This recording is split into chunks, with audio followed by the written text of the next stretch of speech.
안녕하세요. 다들 일찍 들어오셨네요. 네, 저희 10시에 시작하면 되죠? 네, 그리고 오늘 2시간 교육이고요. 네, 알겠습니다. 그럼 좀 쉬었다가 10시에 다시 들어올게요. 이거 닫아 놓고. 네.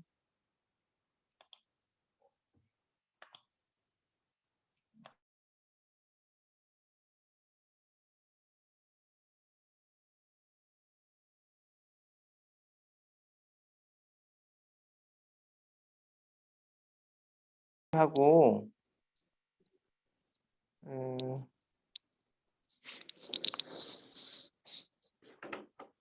지금 김혜자님, 황인희님, 유주봉님 이렇게 좀 접속을 해주셨는데요. 처음 일단 인사 좀 드리겠습니다. 남동장애인 종합복지관 지역연계 팀장 맡고 있고 유명현이라고 합니다. 반갑습니다. 네, 그 남동장애인 종합복지관 그 시민옹호 사업 신청해 주셔서 감사드리고요. 이번 옹호인 교육 작년에도 온라인으로 진행을 했었는데요. 올해도 온라인으로 진행을 하고 지금 저희 예상으로는 하반기부터는 좀 어느 정도 백신 접종을 통해서 실시할 수 있지 않을까 생각을 하고 있고요. 일부 복지관은 이미 시작한 복지관도 있긴 있는데 저희는 이제 뭐 1단계나 뭐 좀 내려가야 좀 진행을 하자 그렇게 좀 내부적으로 방침을 정해가지고 일단 저희는 그렇게 진행할 예정이고요. 오늘과 그다음에 3월 30일 그리고 4월 6일 강의를 통해서 시민옹호에 대한 기본적인 개념 그리고 장애인에 대한 기본적인 개념 그다음에 필요한 뭐 법적 그뭐 근거라든지 그다음에 뭐 다른 학술 자료들을 교수님께서 자세하게 설명해 드릴 거고요. 좀그 대면 강의가 가장 좋지만 이렇게 온라인으로도 학습하면서 시민옹호에 대한 기본적인 개념을 익히시면 감사드리겠습니다. 앞으로 고생해 주시고요. 교육 맡으신 우리 교수님께도 감사의 말씀을 드립니다. 네, 감사합니다. 네, 감사합니다. 안녕하세요. 네, 만나서 네. 반갑습니다. 이렇게 참여해 주셔서 너무 감사드리고요. 오늘 다른 그 어느 교육보다 소수정예라는 느낌이 듭니다. 그래서 소수정예인 만큼 좀 더 알차게 교육할 수 있지 않을까라는 생각도 들고요. 저희 또 다른 참여자분들도 계신 걸로 알고 있는데 중간에 들어오시나요? 어떤가요? 아직 접속을 못하고 계신 것뿐인가요? 들어오실 건가요? 어제까지 보냈을 때 연락해드렸을 때 불참 의사나 그런 건 없으셨거든요. 아, 네. 한번 기다려보면 네, 참석하실지 아마 그럼 천천히 들어오시고 계실 수도 있을 것 같다는 생각이 듭니다. 네, 그러면 또 추가로 몇 분 더 참가하실 분들이 들어오시면 또 같이 인사 나눠도 좋을 것 같고요. 좀 선생님들께 몇 가지 여쭤보고 시작을 하려고 해요. 시민옹호 교육을 처음 받으시는 분 손 한번 들어주시겠어요? 네, 다 처음 받으시는 거고요. 올해 신규로 다 모집이 되신 거죠? 네, 그런 것 같아요. 김혜자 선생님, 황인희 선생님, 현재 제가 얼굴을 볼 수는 없지만 잘 듣고 계시리라고 네, 생각을 합니다. 혹시 뭐라도 중간에 이렇게 비디오를 좀 보여주실 수 있으면 서로 얼굴이 보이면 좀 더 이렇게 강의하는 입장에서는 이게 이해가 되고 있구나라는 좀 쌍방향의 소통이 가능할 것 같아서 더 좋을 것 같아요. 제 소개를 하고 본격적으로 강의를 시작할게요. 저는 인천대학교 사회복지학과에 있습니다. 장애인 복지가 제 주 전공이고요. 장애와 관련된 다양한 연구, 뭐 강의 이런 활동들을 하고 있습니다. 인천대학교에 온 지 이제 딱 6년 차가 되는 것 같아요. 그래서 한 6년쯤 되니까 학생들이 1학년 때부터 제가 가르쳤던 학생들이 이제 졸업하는 것도 좀 보게 되고 또 지역사회 안에 복지관들이 각각 하고 있는 사업들에 대한 이해도 이제 6년 차쯤 되니까 조금 더 잘하고 있지 않나 뭐 이런 생각이 듭니다. 이 시민옹호 사업과 관련해서도 인천시장의 종합복지관에서 벌써 한 5, 6년 전에 시작한 것 같아요. 한 5년 전. 그때 시작을 할 때 같이 이 사업에 대한 고민도 같이 하고 앞으로 방향을 어떻게 가져갔으면 좋겠다 이런 논의도 해가면서 지금 시간이 이렇게 흘러왔거든요. 그래서 이 시민옹호 사업이 한 복지관에서 이제 시작은 됐지만 지금은 전국적인 사업이 돼가고 있는 것 같아요. 이미 그 인천에서도 모든 장애인 복지관에서 이 사업을 다 해보자. 시민과 장애인이 함께하는 활동이라는 거를 한번 해보자. 라는 게 추진이 되고 있고요. 또 장애인 복지관 협회라고 있어요. 이 장애인 복지관 협회에서도 전국의 장애인 복지관을 대상으로 해서 사업비를 지원해주고 이 사업을 또 이어가게 하고도 있고요. 또 서울복지재단 같은 경우에도 서울시복지재단도 서울시 안에 있는 장애인 복지관들에게 사업비를 주고 지난 한 3년간, 올해가 마지막이에요, 서울은. 이 3년 동안 시민옹호 사업을 또 쭉 이어오고 성과도 보고하고 이러고 있는 중이에요. 그래서 이러한 어떤 시민옹호 사업이 막 확산되고 발전되는 그 과정 속에 지금 있구나라고 알고 계시면 좋을 것 같고요. 거기에 이제 선생님들이 또 이제 인천만의 어떠한 길을 만드는 역할을 해주시는 분들이라는 자부심을 가지시면 좋을 것 같습니다.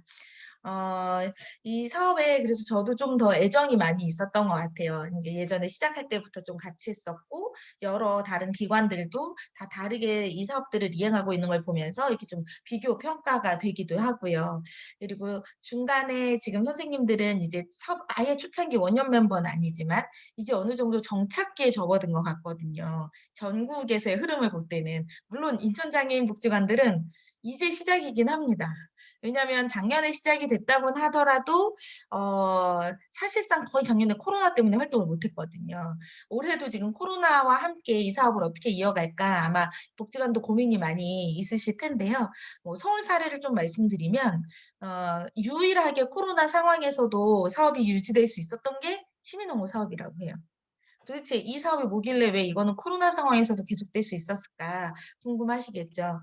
1대1로 만납니다. 장애인하고 지역의 주민하고 1대1로 만나서 복지관으로 오는 게 아니에요. 뭐 복지관 오셔도 괜찮아요. 복지관에 오실 수도 있고 집에서 만나실 수도 있고 한 달에 뭐 2번 이상 만나세요. 혹은 3번 이상 만나세요. 이런 기본 틀은 정해져 있어요.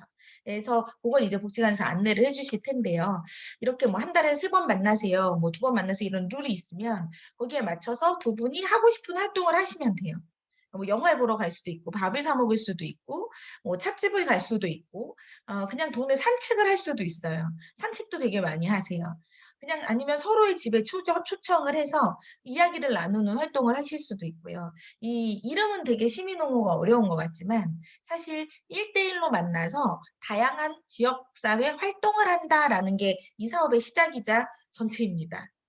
그러니까 두 분이 만나서 장애인 친구와 그러니까 비장애인, 시민옹호인 이 두 분이 짝꿍이 되는 거예요. 복지관에서 이것을 이제 매칭을 해드릴 겁니다. 그래서 매칭이 되면 두 분이서 지역 안에 자유로운 활동을 하고 활동에 대해서는 약간의 활동할 때 뭐 밥 사 먹을 수 있는 돈 이런 거는 아마 비용을 지급을 해주실 거예요. 그래서 그러한 정도로 활동비가 또 있으니 그걸로 자유롭게 만나는 거죠. 유일하게 서울에서도 복지관들이 이런 얘기를 해요. 코로나 상황에서도 유지될 수 있었던 사업이다. 왜냐하면 마스크 쓰고 바깥에서 만나서 산책 한번 할 수도 있고 물론 뭐 먹는 활동이나 이런 건 옛날만큼 많이는 못하지만 이렇게 서로의 집으로 초대하거나 이런 건 아주 그 집합금지가 강력하게 작동할 때는 좀 못하더라도 관계를 이렇게 이어오고 만나오시던 분들이시다 보니까 그리고 1대1로 하는 자유활동이다 보니까 계속 그래도 이건 소소하게 이어가고 있는 모습을 봤습니다. 아주 뭐 적극적으로 막 왕성한 활동을 하지는 않더라도 그래도 연락하고 전화도 하고 지내시고 뭐 이런 모습들을 볼 수가 있었어요. 그래서 유일하게 유지될 수 있었던 사업 아니냐. 코로나 상황에서도 시민옹호 사업만큼은 이렇게 명맥을 유지할 수 있었다. 뭐 이런 이야기들이 이제 들려오고 있습니다. 그리고 우울하고 굉장히 우리가 코로나 블루 이런 상황들이 있잖아요. 이 가운데에서도 전화라도 한 통화 하면은 누군가랑 그리고 한마디 얘기 나누고 웃을 일이 생기면은 조금은 이 우울감에서 약간 벗어날 수도 있거든요. 그래서 장애인들 입장에서는 더 고립된 환경에 처할 수 있는 부분도 있고요. 코로나 가운데. 예. 더 이렇게 밖으로 나가거나 활동을 하거나 이런 거에 대해서 제약을 많이 가족들이 더 제약을 할 수도 있고 제약을 경험하시는 분들이 더 많아요, 상대적으로. 그런 상황에서 그래도 이 사업이 있어서 꼭 뭐 복지관이나 어딜 가서 단체로 하는 활동이 아니니깐요. 그냥 1대1로 하는 활동이기 때문에 재밌게 하실 수 있었답니다. 요런 이제 개관을 좀 말씀을 드렸고요. 그리고 이제 저의 소개도 하나 더 드리자면 저도 장애인 당사자이기도 해요. 그래서 좀 더 당사자적인 관점에서 선생님들에게 좀 오늘 강의를 할 수 있지 않을까 싶습니다. 저는 왼팔에 장애가 있어요. 오른손은 이렇게 있고요. 왼손은 이제 태어날 때부터 팔꿈치 아래 부분이 없는 저는 의수를 사용을 지금은 하고 있거든요. 플라스틱 그 실리콘 의수. 그래서 화면으로 나오면 사실 장애인인지 아닌지 잘 모르시긴 하는데 조금 더 당사자적인 관점에서 오늘 강의를 준비를 해 봤습니다. 제가 교육을 할 내용은 오늘 2시간 그리고 다음 주에 2시간 해서 총 이제 한 4시간 정도 교육이 진행될 예정이고요. 오늘은 장애에 대한 기본적인 좀 이해를 해 보자라는 취지의 다양한 정책에 대한 설명이나 장애인에 대한 이해에 좀 초점을 맞출 거예요. 그리고 다음 주에 해 드릴 강의의 내용은 시민옹호 사업에 좀 더 본격적으로 초점을 맞추어서 그동안 시민옹호 사업 하셨던 분들이 어떤 활동을 했는지, 옹호라는 게 되게 어렵게 느껴지실 수도 있는데 사실 알고 보면 그렇게 어려운 게 아니거든요. 장애인과 한 편이 되어 주는 게 옹호기 때문에 지역 안에서 장애인 친구가 뭐 나랑 이제 짝꿍이 맺어진 분이 있을 거 아니에요. 그분께서 뭔가 억울한 일이 있거나 좀 인권 침해를 경험할 수 있는 일들이 있거나 환경이 있을 때 같이 대응해 주는 친구 역할을 하는 거죠. 근데 뭐 전혀 안 친한 상태에서는 하기 힘들다 보니 처음 만나시면 한 1 년, 2 년은 그냥 친해지는 과정이시더라고요. 그래서 뭔가 내가 뭐 대단한 옹호를 했다 이런 얘기들이 막 결과로 나오지는 않지만 우리 둘이 만나서 밥도 잘 먹으러 다녔고 이야기도 잘하고 둘이 뭔가 마음이 통하고 이런 사이가 됐다라는 것만으로도 한 1년 차 때는 되게 큰 성과인 것 같아요. 그리고 나면 이 장애인분이 이제 뭔가 위험에 처하거나 뭔가 안 좋은 일을 겪었거나 이럴 때 전화할 수 있는 친구가 한 명 생기는 셈이잖아요. 그리고 마음이 통하고 친한 관계가 되고 나면 그러면 그다음엔 진짜 옹호라는 게 시작이 되더라고요. 그래서 이제 첫 해는 되게 부담 없이 하시면 좋겠다라는 생각이 들고요. 그래서 오늘은 일반적인 장애에 대한 이해에 대한 부분에 강의를 하고 이제 다음 주에는 시민옹호 사업 사례나 이런 내용들을 좀 강의를 해 드릴 계획입니다. 그리고 이제 마지막 3 주차 때는 실제로 이제 현장에 계시는 분께서 아마 강의를 해 주시지 않을까라는 생각이 들고요. 오늘 요런 내용을 중심으로 다룬다라고 먼저 안내를 드립니다. 그러면 자료 화면을 제가 공유를 하고요. 이제 수업을 시작하도록 하겠습니다. 네. 혹시 중간에라도 질문이 있으시면은요. 뭐 손을 들고 이렇게 질문 있다고 얘기해 주셔도 괜찮고요. 또 강의 끝날 때쯤 제가 질의응답 시간을 가질 테니깐요. 그때 질문해 주셔도 괜찮겠습니다. 네. 다시 화면 공유를 해 보겠습니다. 네. 지금 화면에 제 얼굴이나 뭐 이렇게 다른 분들 얼굴하고 그다음에 교육 자료하고 같이 나오죠. 그쵸? 이제 잘 보이시나요? 교육 자료가 보이시나요? 아 네 고맙습니다. 그래서 시민옹호인 대상 장애 이해 교육이다라고 해서 오늘 이렇게 2개의 챕터로 준비를 해 봤는데요. 45분 강의하고 15분 쉬고 45분 강의하고 요런 형태로 해서 선생님들이 온라인으로 교육받는 것의 피로도도 좀 낮춰 보도록 할게요. 먼저 장애에 대한 기본적인 이해와 관련된 부분입니다. 그래서 장애에 대한 개념 또는 범주, 뭐 특징 이런 것들을 살펴보고자 하는데요. 자, 우리 사회에서 우선 장애인에 대한 태도가 어떠한가라는 걸 좀 알아봤습니다. 알아봤더니 별로 좋은 게 없어요. 불쌍하다, 돕고 싶다, 무섭다, 내 문제도 아니고 뭐 무관심하다. 우리 가족 중에 장애인 없고요. 이러면은 이제 전혀 정말 무관심한 분들이 되게 많은 거죠. 그리고 또는 '어떻게 대해야 할지도 모르겠다.' 뭐 이런 다양한 태도들이 있습니다. 하지만 여기서 보이는 공통된 태도가 있어요. 긍정적인 태도는 전혀 없다는 거. 뭔가 장애를 바라보는 그냥 '우리랑 똑같은 보통의 사람이에요.'라는 이러한 인식은 뭔가 교육을 받은 사람들은 그래도 그렇게 이야기를 하는데 그게 정말 마음에서 우러나오는 태도일까에 대한 질문들이 이제 여전히 들기도 합니다. 물론 이제 교육도 받고 장애인분들도 많이 만나시고 친하게 지내시고 하시는 분들은 좀 더 이 태도보다는 긍정적인 태도들이 또 계시기도 해요. 하지만 우리 사회의 보편적인 태도가 좀 이렇게 부정적인 게 많더라. 그럼 정말로 장애는 이렇게 무관심하게 대하거나 '내 문제가 아닌 걸까?' 한번 다음 수치를 통해서 보겠습니다. 통계 자료를 좀 드려 봤어요. '장애는 나랑 무관한 일일까?' 우리나라의 장애 인구가 몇 명쯤 될까요? 우리나라는 3년 단위로 조사를 합니다. 2017 년에 조사를 했고요. 이제 2020 년에 또 조사를 했습니다. 근데 20 년이 작년이잖아요. 작년에 조사한 건 지금 데이터를 이제 어 이렇게 정리를 하고 있는 중이에요. 올해 한 6 월이나 7 월쯤 돼야 결과가 나올 거예요. 그래서 2017년 자료를 좀 보시면 여기 빨간색 글씨로 있습니다. 5.39%. 우리나라 전체 인구 대비 한 5%대 수준으로 장애 인구가 나타나요. 그럼 사람들은 뭐라고 생각하냐면 에이 별로 안 많네라고 생각을 하고 100명 중에 나는 5명에 안 들어가고 95명에 속하면 되니까 장애는 내 문제가 아니다. 다른 사람 문제다라고 이렇게 생각하는 경우가 많이 있습니다. 하지만 이 5%대, 5.39%대의 장애 인구가 전체 인구 대비해 봤을 때 결코 적은 수일까라고 한번 다시 질문을 드려볼게요. 인구 수로 보면은 267만 명 정도 됩니다. 267만 하면 숫자로 느낌이 확 안 오는데요. 인천시 인구가 한 300만 정도 된다고 하죠, 대략. 그러니까 인천시 인구에 준하는 인구예요. 우리 인천이 얼마나 큰 도시입니까? 서울 다음으로 큰 도시다라고 얘기를 하잖아요. 그러니까 예전에는 부산이 더 인구가 많았는데 지금 인천이 더 많다, 뭐 이런 얘기도 나옵니다. 근데 거의 인천시 인구에 비슷한 수준으로 아직 300만까지는 아니지만 267만이라는 숫자는 진짜 많은 수라는 거예요.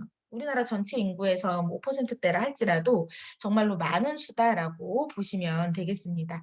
그리고 이 5%대 장애인이 주로 어디에 살고 있는가? 제가 장애인이라고 표현한 것은 집에 사는 장애인을 의미합니다.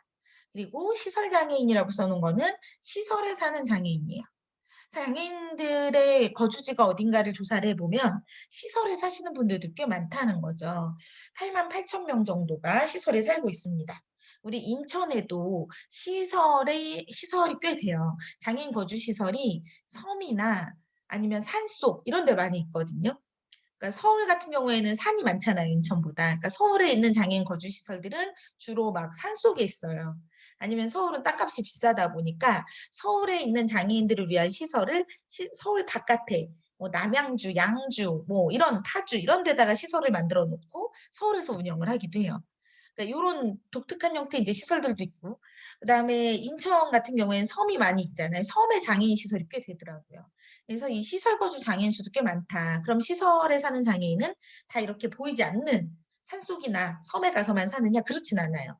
우리 지역에 같이 있는 시설도 있고요. 또 그룹홈이라는 것도 있습니다. 공동생활 가정 들어보셨나요? 공동생활 가정. 좀 용어가 낯설 수도 있는데 이걸 영어로 표현하면 그룹홈, 그룹 지어서 사는 집이다라는 거죠. 그룹홈이라고도 하고 공동생활 가정, 같이 생활하는 가정이다 이런 건데요. 장애인 4명이 사는 시설입니다. 장애인 4명이 방 3개짜리 아파트나 빌라나 주택, 주로 방 3개짜리예요. 그래서 방 하나에 장애인 2명이 이렇게 같이 2인 1실로 지내고 제일 작은 방 하나는 사회복지사 사무실이에요. 제일 작은 방을 사회복지사 사무실로 써라 이렇게 정해지진 않았어요. 어떤 그룹홈은 가보니까 제일 큰 안방을 사회복지사 사무실로 쓰시고 작은 방 2개를 장애인분들이 거주하는 데로 놔둬서 제가 가서 막 너무 당황한 적이 있었어요. 아니 여기 주인은 장애인들이고 장애인들 사는 집인데 어떻게 사무실을 제일 큰 안방에다가 서류 보관함이랑 이런 거 이렇게 다 해놨냐고 막 뭐라고 했던 기억도 나요. 무슨 얘기를 말씀드리고 싶냐면 이런 그룹홈은 섬이나 산속에만 있지는 않습니다. 우리가 왜 아파트 지으면 그 안에 뭐 임대 물량도 있고 뭐 이런 거 있듯이 이렇게 그룹홈이나 공동생활 가정이 LH에서 매입 임대 형태로 해서 공급을 하는 게 있어요. 그러니까 소유는 장애인의 소유는 아니지만 장애인분들이 거기서 살 수 있는 거죠. 그래서 4명이 이렇게 같이 살고 있고 이런 것도 시설이라고 합니다. 그렇다 보니까 장애인 시설에 사시는 장애인의 수가 옛날에 10년 전엔 7만 2천 명이었는데 점점 늘어나는 희한한 상황들이 벌어집니다. 정부에서는 맨날 장애인들이 시설에 살지 않게 하겠다라고 발표하고 있거든요. 장애인이 시설에 안 가고 자기 집에서 잘 살 수 있게 하겠다. 이렇게 얘기를 해요. 이걸 이제 커뮤니티 케어라고 얘기합니다. 좀 영어라서 죄송하지만 지역사회에서 케어를 받게 한다라는 거죠. 커뮤니티 케어. 문재인 정부에서도 되게 크게 내세웠던 정책 과제였어요. 근데 막상 시설에 사는 장애인의 수가 더 늘어나고 있죠. 시설에 사는 수를 줄이겠다며 왜 이게 늘어나지라는 이상한 생각들이 듭니다. 하지만 그룹홈이 늘어나는 것도 있어요. 그러니까 장애인이 막 100명, 200명씩 사는 산속에 있거나 섬에만 있는 시설만 있는 게 아니라 이제는 지역 안에 이렇게 같이 사는 4명이 함께 사는 4명 다 안 채우고 3명만 사는 곳도 있어요. 이렇게 이제 다양한 형태의 그룹홈들이 좀 늘어나고 있는 추세다 보니까 상대적으로 시설 수가 늘어납니다. 제가 이 얘기를 장황하게 설명드리는 이유는 이 시민옹호 사업을 하시게 될 때 우리가 어떤 장애인하고 만날까라는 거를 생각을 해봤을 때 저는 시설에서 나오신 이제 지역에서 살아가야 되는 장애인 분들에게 시민옹호인 분이 가장 필요하다라는 생각도 한편으로 들어요. 그러니까 시설에 있는 장애인들의 80% 정도가 지적장애인 분들이세요. 발달장애인. 그러니까 이 몸에 장애가 있는 사람들은 이미 시설에 거의 많이 안 계세요. 다 이렇게 막 밖으로 나오셨어요. 나 시설 밖에 나가고 싶다. 이렇게 많이 주장들을 하시고 이미 지역으로 많이 나와서 뭐 자립을 해서 살고 계십니다. 근데 이 지적장애인 분들은 어떤 이런 자기 주장의 기회라던가 이런 게 상대적으로 좀 적은 거예요. 본인들이 또 나 나가고 싶다 이렇게 막 강력하게 주장하는 것도 신체 장애가 있는 분들보단 덜 하시고요. 그래서 신체 장애가 있으신 분들은 예전에 시설 밖으로 내보내는 정책 시작하는 그 초창기에 엄청 많이 나왔고 지금 많이 다 자립해서 대부분 삽니다. 근데 지적 장애인 분들은 안 그런 거죠. 그래서 이 지적 장애인 분들이 최근에는 정부에서 이제 탈시설 하겠다 하면서 막상 탈시설은 아니고 4명이 같이 사는 그룹홈으로 들어가시는 분들도 꽤 많고요. 이 그룹홈에서 또 혼자 살고 싶어요 하시는 분들은 또 4명이 같이 살다가 혼자 나와서 사시는 분들도 계세요. 근데 이분들에게 제일 필요한 것 중에 하나가 저는 이 시민옹호인인 것 같아요. 친구. 지역 안에 주민들과 친구가 되는 거. 왜냐면 시설에서 살 때는 그래도 뭐 사회복지사가 옆에 있단 말이에요.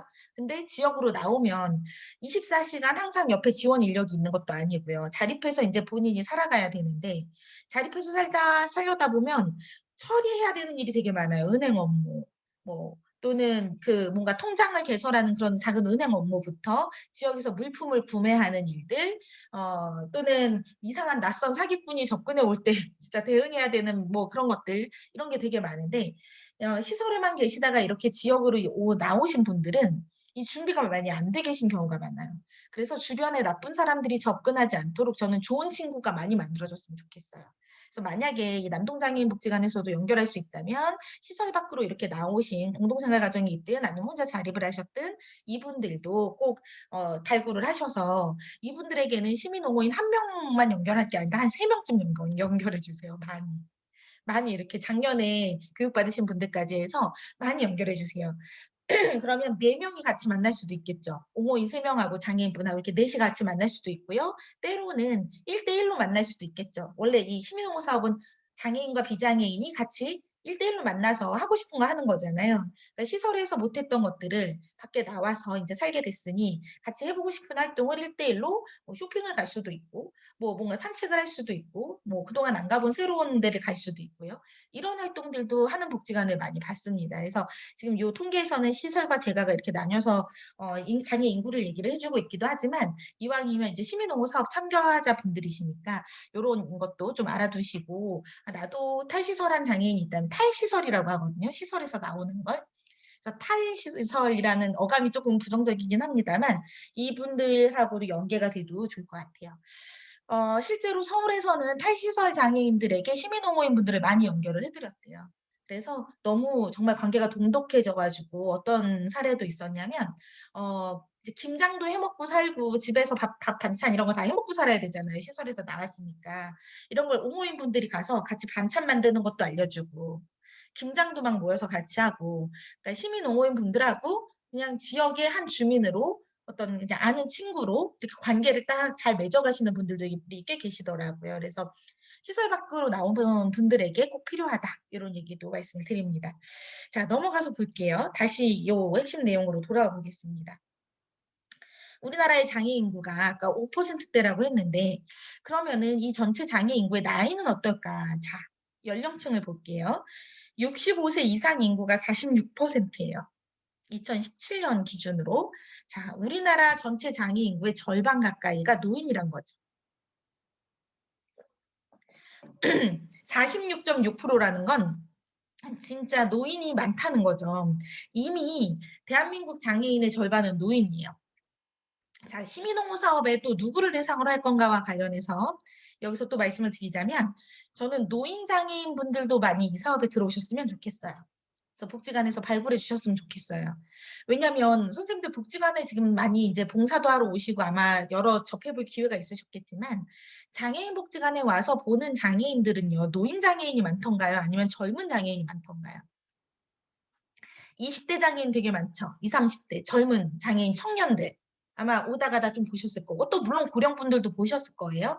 근데 주로 발달 장애인 분들은 젊은 층을 많이 보셨을 거예요. 그러니까 발달 장애인이라고 하면 누굴 얘기하냐면 지적 장애인하고 자폐성 장애인을 의미합니다. 그러니까 지적 장애인 좀 더 다수예요. 근데 이 지적 장애인 분들은 젊은 지적 장애인 분들이 복지관을 많이 가고요. 나이 든 고령 지적 장애인 분들은 사실 잘 보이지가 않아요. 왜냐면 복지관도 한 20년 다니면 지친대요. 특수학교까지 졸업을 하고 20살에 이제 복지관에 다니게 됐어요. 취직이 어렵고. 그러면은 네, 이제 복지관에 와서 한 재밌게 이것저것 활동도 했단 말이에요. 젊었을 때는 치료도 받고 뭐 했는데 나이가 40대, 50대가 되면 이 지적장애인 분들 입장에서는 복지관이 더 이상 재미가 없는 곳인 거죠. 그렇다 보니 이 고령의 지적장애인 분들은 약간 소외되어 있더라고요. 그러니까 복지의 사각지대예요. 40대 지적장애인, 50대 지적장애인 이분들이 정말 사각지대에 계세요. 그래서 복지관에서 옛날에 10년 전에 우리 복지관을 이용했던 장애인분들한테 전화도 한번 돌리셨으면 좋겠어요. 10년 전에는 복지관을 온 적이 있는데 지금 안 오시는 분들 있잖아요. 분명히 그냥 집에만 계실 거예요. 이분들이야말로 시민옹호 사업이 꼭 필요합니다. 시민옹호 사업이 별게 아니라 이렇게 지역 주민하고 친구가 되어서 재미난 활동들 하는 거잖아요. 서울에서 했던 최근에 조사를 제가 했는데 어떤 장애인분께 이제 물었어요. 시민옹호 사업 참여하고 나서 뭐가 제일 좋았냐고 했더니 매운 음식을 먹어서 너무 좋았대요. 매운 거. 그래서 매운 거 먹은 게 뭐가 좋냐 이렇게 이제 또 저는 뭐가 좋았냐고 물으니까 20대 여성분이었는데 엄마 아빠는 나한테 매운 거 먹으면 큰일 난다고 못 먹게 한다는 거예요. 근데 시민옹호인하고 만나선 매운 거를 먹을 수 있게 됐다는 거죠. 시민옹호인 친구가 매운 거 먹어도 괜찮다고 먹어보자고 해서 이제 조금 매운 것부터 해가지고 떡볶이도 먹으러 가고 닭꼬치도 먹으러 가고 이렇게 매운 거 먹어봤대요. 그래서 자기는 비장애인 친구하고 이렇게 매운 음식 먹으러 다녔던 게 너무 재밌었다고. 그래서 그 커플이죠. 그 짝꿍은 계속 그냥 지역에 햄버거 먹으러 가고 매운 햄버거 뭐 이런 매운 치킨 이런 거 먹는 활동들 많이 하셨더라고요. 그래서 시민옹호를 어렵게 생각하지 마시고 장애인과 친구가 되는 거다. 그럼 이런 사업을 왜 할까? 이제 궁금해질 텐데요. 장애인들이 학교 다닐 땐 그래서 또 학교에서 친구를 사귀는데 성인이 되고 나면 친구 사귀기가 진짜 어려워요. 그리고 집에만 계시는 분들 같은 경우에는 정말 고립되기 쉽고 그럼 고독사가 일어날 수도 있고요. 그리고 고령의 이제 뭐 40대, 50대 발달 장애인 분들 같은 경우에는 가족들이 이미 지쳐 있어요. 이제 가족들은 어렸을 때는 그래도 치료를 받으러 가야지 뭘 해야지 하면서 열심히 이렇게 챙기는데 이 부모님들이 이제 70대가 되다 보니까 아유 이제 나도 내 몸이 아파서 뭐 뭘 하자고 해도 할 기력도 없다. 이렇게 이제 부모님들이 약간 나가 떨어져 있는 상태라고 표현하면 좀 그럴까요? 그래서 부모님들이 너무나 이제 힘들어지고 계시는 상황인 거예요. 그렇다고 장애인 당사자가 혼자 복지관에 매일매일 다니면서 뭔가를 하고 있느냐? 그렇지도 않아요. 고립돼 있는 거예요. 그러니까 꼭 시민옹호인 사업이 정말 그런 의미에선 정말 좋더라라는 얘기들을 많이 듣게 됩니다. 그래서 이 노인 인구가 많다는 점 이런 것들에서도 좀 이렇게 여기서 그 사업 당사자분들은 복지관에서는 좀 고령 장애인, 중고령 장애인, 65세 이상이 아니더라도 40대, 50대 복지관 이용하지 않는 장애인분들 이런 분들을 좀 찾아내셔서 옹호인분하고 연결을 해주면 좋을 것 같아요. 또 우리나라 장애인 가구의 특성이 있습니다. 특성으로 뭐가 있냐면 1인 가구가 많아요. 혼자 사는 사람. 26.4%가 혼자 산다고 나왔어요. 작년 데이터를 제가 봤는데요. 30% 나오더라고요. 그러니까 비장애인도 요즘 혼자 사는 게 트렌드긴 해요. 결혼 안 하고 뭐 이혼율도 높고 그럼 뭐 이렇게 혼자 사는 게 트렌드인데요. 죄송합니다. 장애인 가구에서도 1인 가구가 되게 폭발적으로 늘어나고 있어요. 과거에 비해서 많이 늘어났죠. 그래서 이제는 장애인도 세 집당 한 집은 혼자 사는 거예요. 그러다 보니 더 많이 고립되고 그냥 집 안에만 있으면은 정말 언제 어떻게 됐는지 모르는 거죠. 우리나라에 노인복지법도 있고 장애인복지법도 있잖아요. 노인복지법에서는 독거노인을 반드시 복지 관계자가 방문하게 돼 있어요. 주기적으로. 방문해서 죽었는지 이렇게 표현하면 안 돼요. 돌아가셨는지 네 건강하신지 이런 것들을 체크하게 돼 있어요. 그러니까 독거노인에 대한 부분은 그게 갖춰져 있어요. 근데 장애인은요. 독거장애인에 대한 거는 복지제도가 없어요. 별도로. 이미 독거장애인이 30%를 차지하고 있는데 노인복지법에서는 노인의 고독사라든가 이런 것들이 중요하다라고 강조가 되면서 노인복지법에서는 독거노인에 대한 어떤 사회적 지원 체계를 만들었단 말이에요. 근데 독거장애인에 대한 거는 지금 장애인 복지 영역에서도 다루지 않고 노인 복지 영역에서도 노인을 우선시하기 때문에 40 대, 50 대의 독거 장애인 가구가 늘어나고 있는 부분은 복지 사각지대예요. 진짜 사각지대. 특히 남성 독거 중고령 장애인분들. 그러니까 여성 장애인분들은 그래도 뭔가 좀 이렇게 복지관도 오고 뭔가를 해요, 이렇게. 근데 남성 혼자 사시는 장애인분들은 집에서 술만 드세요. 네. 이런 상황들이 있어요. 그래서 이분들이 좀 지역 사회로 나올 수 있도록 할 필요가 있다. 뭐 이런 인제 부분들, 그런 과정의 사업들도 복지관에서 꼭 시민옹호 사업이 아니더라도 이런 특성들을 고려를 해서 사업들을 좀 기획을 해 주시면 좋을 것 같아요. 또 장애인 특성 중에 후천적 장애 발생률이 엄청 높죠. 88%. 우리나라 전체 장애인의 거의 90%는 후천적 장애입니다. 그러니까 태어날 때부터 장애가 아니고 살다가 장애를 갖게 되는 거예요. 그러니까 저는 이제 태어날 때부터 팔이 없었던 경우라서 사실 다 후천적 장애인이 이렇게 많은지 몰랐어요, 공부하기 전에는. 저처럼 '장애인들은 태어날 때부터 장애인이 아니었을까?' 이런 생각을 저는 많이 했었거든요. 근데 막상 데이터를 보면 그렇지 않죠. 살다가 사고로 장애를 갖게 되거나 질병으로 인해서 장애를 갖는 경우가 많습니다. 다음 데이터를 보면 좀 더 자세히 알려주고 있는데요. 장애의 원인 중간에 있는 걸 볼게요. 주로 후천적 원인이 많고 그중에서도 질환으로 인해서 아팠다가 장애인이 되는 경우가 56%.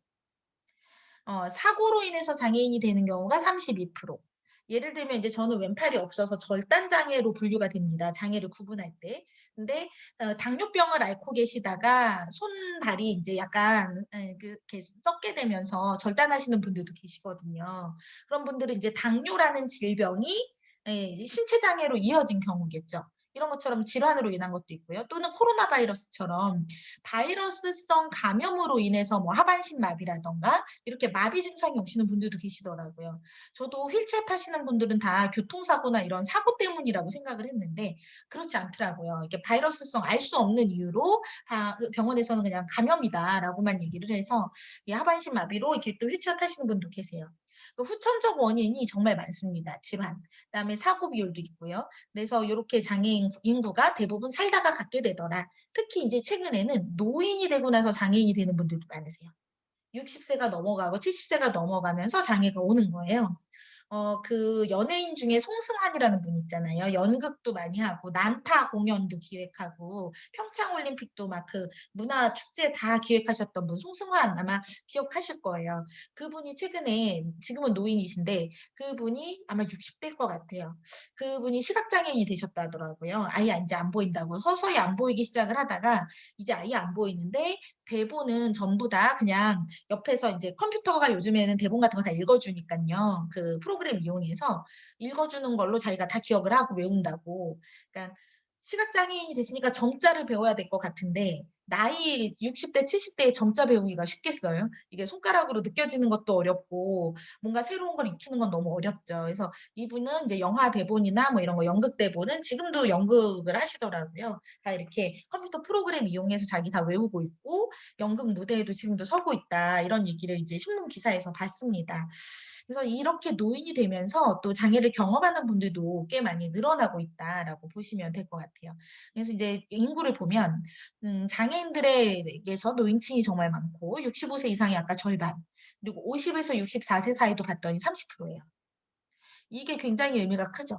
우리나라 인제 한 15년 뒤가 되면 전체 그 장애인 인구의 대부분이 노인일 거예요. 그래서 정말 노인층이 인제 우리 고령화 사회라서 그냥도 고령층이 많잖아요. 우리나라 평균 연령이 40 대라고 하죠. 40 대, 50 대. 이제 사람들이 아이를 안 낳다 보니까 노인 인구는 많고 그러니까 평균 연령이 계속 높아지고 있어요. 그래서 인제 이렇게 장애 인구에서도 중고령층이 많구나라는 걸 알 수 있고요. 그래서 드리고 싶었던 얘기는 이 밑에 있습니다. 노인이 되면서 우리도 장애를 가질 수 있지 않겠냐. 또 후천적인 원인도 이렇게 많은데 장애가 정말 소수의 문제일까? 이런 걸 봤을 때 장애가 남의 문제는 아니다. 고령화 사회에서 나도 경험할 수 있는 일이다라고 좀 설명을 드리고자 합니다. 그래서 우리가 이 장애인을 대할 때 무엇보다도 나랑 정말 다른 사람, 나하고는 관계없는 문제 이렇게만 볼 게 아니라 어떻게 하면 같이 잘 살아갈까라는 거에 대한 생각들을 좀 해주시면 좋을 것 같아요. 그래서 장애인을 이르는 호칭들이 좀 있어요. 옛날에 병신, 뭐 불구자, 뭐 폐질자 이런 말들을 쓰기도 했는데요. 이제는 이런 단어 안 쓰죠. 장애인 비하하는 말이다라고 해서 이제 안 씁니다. 사실 이 병신이란 단어도 병든 몸이라는 뜻이거든요. 뜻풀이를 해보면. 근데 이게 어느새 시대가 변하면서 약간 욕처럼 비하하는 용어로 그렇게 이제 바뀐 셈이죠. 그리고 또 한때는 방송에서 장애우란 말을 엄청 썼어요. 오늘 장애우 한 분을 모시겠습니다. 뭐 이렇게 이제 아나운서나 뭐 이런 분들이 멘트하는 거 아마 보셨을 거예요. 근데 이 장애우라는 단어도 올바른 단어는 아닙니다. 왜냐하면 장애인이라고 해서 굳이 친구라는 뜻을 붙일 필요가 있냐? 이거 이상하다라는 거죠. 제가 이제 장애가 있어요. 그럼 제가 저를 소개할 때 안녕하세요. 장애인입니다라고 저는 장애인입니다라고 하는 게 맞을까요? 안녕하세요. 저는 장애우입니다라고 하는 게 맞을까요? 어법상으로 봐도 장애인 당사자가 자기 자신을 소개할 때 장애인입니다라고 하는 게 더 말이 맞다는 거죠. 그냥 친구가 아니었던 사람 앞에서 나는 장애우입니다. 친구입니다. 이거 이상하다라는 거예요. 그래서 주체성이 결여된 표현이니까 이 장애우라는 단어도 쓰지 말자. 이렇게 된 거죠. 그래서 옛날에는 방송 뭐 또는 신문 기사 이런 데서 이 단어 많이 썼는데 지금은 이제 권하지 않습니다. 또 우리가 많이 실수하는 게 비정상인이라는 단어를 가끔 쓸 때가 있어요. 말 속에 나도 모르게. 장애인들은 비정상이잖아. 만약에 이렇게 얘기한다면 이건 굉장히 장애를 비하하는 그런 의미가 됩니다. 왜냐하면 장애인들이 상처를 받는 말이죠. 그렇죠? 정상인, 그럼 일반인 이런 단어는 어떨까라는 궁금증도 들어요. 장애가 없는 사람들에 대해서 우리가 장애가 없는 사람을 뭐라고 하죠? 사실은 공식적 표현은 비장애인이에요. 이렇게 표현하는 게 맞습니다. 장애가 없는 사람이라서 비장애인. 근데 우리가 익숙하기에는 비장애인분들 입장에서는 우리 정상인들은 혹은 우리 일반인들은 이런 표현들을 많이 쓰시게 되거든요. 근데 장애인 입장에서는 이런 표현들이 약간은 상처가 될 수도 있어요. 뭐 법적으로 이 단어를 쓰지 말라고 막 엄격하게 금하는 건 아니지만 비장애인들이 본인은 정상인이다라고 얘기를 할 때 그럼 장애인은 비정상이 돼 버리니까 굉장히 마음이 이제 좀 안 좋다는 거죠. 그래서 일반인이란 단어는 괜찮지 않을까요? 싶을 수도 있지만 요것보다는 이왕이면 비장애인이라고 구분하시면 좋겠습니다. 특히 장애인과 장애가 없는 비장애인을 구분해서 뭔가 비교를 하거나 얘기를 할 때에는 장애인, 비장애인 요렇게 호칭하는 게 올바른 표현입니다. 영어도 비슷한 논의들이 있었어요. 그래서 영어는 공식 표현이 뭐냐면 지금 이거예요. People with disabilities. people을 강조하자는 거예요. 장애를 가진 사람. 그 위에 단어들을 보면 장애 입은 사람, 핸디캡티드 이것도 손상 입은 사람, 장애 입은 사람 이런 의미거든요. 그래서 이렇게 이 부정적인 어감의 단어들로 쓰지 말고 사람을 강조하고 people with disabilities. people이 사람이잖아요. 그래서 이렇게 쓰는 게 공식적 표현입니다. 그리고 최근에는 우리나라는 이제 장애인복지법이 제정된 이후로 장애인이라는 단어를 공식화했고요. 영어권 국가에서는 이런 표현도 써요. differently abled person. 다르게 할 수 있는 사람. people with special needs. 특별한 욕구를 가진 사람. 이런 단어들도 쓰기도 합니다. 그리고 우리나라에서도 일부 장애가 없는 사람들에게 예비장애인이라고 하시는 분들도 계세요. 언젠가 장애가 올 수도 있으니까. 하지만 이것도 별로 권하지는 않습니다. 왜냐하면 모두가 장애인이 될 수는 있지만 또 모든 이가 장애인이 되는 건 아니잖아요. 그렇기 때문에 이것도 물론 장애인에게 조금 친근하게 다가갈 수 있기에는 좀 좋은 용어긴 합니다만 그냥 일반적이고 공식적인 용어로 장애인, 비장애인 이렇게 알아두시면 좋을 것 같아요. 우리가 정말 많은 내용을 제가 말씀을 드리고 싶어서 이 짧은 이 내용 안에 많은 걸 넣었는데 핵심적인 거 위주로 살펴보도록 하겠습니다. 그럼 대한민국에서는 누구를 장애인이라고 하나? 대한민국에서는 장애인의 범주에는 정신적 장애랑 신체적 장애 이렇게 둘로 나뉩니다. 대한민국에서 누굴 장애인이라고 하느냐. 신체적으로 장애가 있는 게 12가지 인정되고요. 정신적 장애가 3가지 인정됩니다. 그래서 우리나라에서 장애인으로 인정을 받으려면 이게 법적으로 장애인이라고 인정되는 거예요. 이 인정을 받으려면 정신적 장애 3가지인 지적 장애, 정신 장애, 자폐성 장애에 들어가든지 아니면 신체적 장애 12가지인 뭔가 몸에 장애가 있는 거에 들어가든지 요게 포함이 돼야 되는 거죠. 그럼 왜 굳이 장애인 범주에 이렇게 포함이 돼야 하느냐? 여기에 해당이 돼야지만 복지 관련 서비스들을 다 받을 수가 있어요. 제일 장애인들이 받고 싶어 하는 제도 중에 하나가 이용하고 싶어 하는 제도 중에 하나가 활동 지원 제도입니다. 활동 지원 제도가 뭐냐면 중증의 장애인에게 활동 지원사가 오는 거예요. 그래서 노인들한테 요양보호사 가듯이 중증 장애인에게 활동 지원사가 오는데 이 활동 지원 서비스를 받으려면 이 15가지 안에 들어가야 되는 거죠, 우선. 그래서 장애인 등록이라고 하는 것을 복지부에다가 해야지만 장애인 복지 서비스를 이제 이용하게 됩니다. 그렇다 보니까는 장애인 당사자들 입장에서 여기에 꼭 등록이 돼야 되는 부분이 있죠. 나도 장애인 같은데 왜 나는 살기 힘든데 장애인 등록이 안 되느냐라고 주장하시는 분들도 최근에는 늘어나고 있습니다만 현재로서는 이 15가지만 인정을 합니다. 그럼 이 15가지가 어떤 게 있나 볼게요. 우리 이것도 계속 늘려져 온 거예요. 2000년 전까지는 5개만 장애인으로 인정했어요. 지체, 청각, 언어, 시각, 지적 장애. 그러니까 우리나라 88 올림픽하고 장애인 올림픽 할 때는 요 장애인들만 올림픽 나갔겠죠. 어떻게 보면 2000년 이전이었으니까. 그리고 2001년에 이제 또 개정이 되면서 뇌병변 장애, 신장, 심장, 정신장애, 자폐성 장애가 이제 장애인의 범위 안으로 들어갑니다. 그리고 또 2003년에 추가로 5가지를 더 넣어서 이제 15가지가 됩니다. 간이나 호흡기 장애가 있는 거, 안면 장애 뭐 이런 것도 다 포함이 됩니다. 제가 아마 장애 유형별 특징을 뒤에 아마 넣었을 것 같아요. 이 15가지만 이제 들어간다라고 보시면 되겠고요. 그럼 최근에는 어떤 논의들이 있느냐? 뚜렛 증후군이라고 들어보셨죠? 뚜렛. 아마 신문에서 언뜻 보셨을 수 있어요. 뚜렛이 뭐냐면 틱 장애가 있고요. 틱은 이상한 소리를 내거나 이상한 행동을 계속 반복적으로 하는 거죠. 지하철 같은 데서 이상한 소리 내시면서 막 다니시는 분들, 틱 장애가 있을 수도 있어요. 근데 틱 장애도 이 장애인복지법상에서 인정하는 15가지에는 안 들어가요. 뚜렛 증후군도 우리나라에서 장애인으로 인정을 못 받았어요. 틱도 있고 이 뚜렛 증후군 분들은 ADHD라고 해서 과잉행동 장애도 같이 있어요. 그러니까 과잉행동 장애도 있고 틱이라는 이상행동도 하시는 분들은 특징이 있는데 이분들이 뚜렛 증후군인 건데요. 이 뚜렛 증후군이 그동안 장애인에 못 들어간 거예요. 근데 복지부에다가 이분들이 중에 한 분이 나도 장애인 등록하게 해달라 요청을 해가지고 최근에 작년에 정신적 장애로 등록을 할 수 있게 됐어요. 이거 굉장히 놀라운 변화입니다. 이게 법에서는 15가지로 딱 정하는데 그 법에서 정하고 있는 걸 뛰어넘은 거잖아요. 이게 가능했던 이유는 복지부는 계속 안 된다고 거절했는데 이분이 대법원에 판결을 받아갔어요. 나 진짜 살기 힘들다. 나의 이 중증의 특성으로 인해서 사회생활도 힘들고 취직도 못하고 나 정말 힘든데 나 왜 장애인으로 인정 안 해주는 거냐. 이렇게 해가지고 이분은 대법원 판결을 받아서 장애인으로 인정해 줄 수 있다라는 이제 판결을 받아가지고 장애인복지법 상에는 안 들어가는데도 불구하고 장애인이 됐죠. 그래서 이제 복지 서비스를 받으실 수 있게 됐겠죠. 이런 이제 장애인의 범주가 15가지로만 정해져 있는 건 이런 한계가 되게 많아요. 예를 들면 만성통증 증후군. 직장 다니시거나 사회생활 하시거나 집에서 일상 활동하는 거가 다 힘들어요. 온몸이 아파서. 근데 이분들도 장애인 인정은 안 돼요.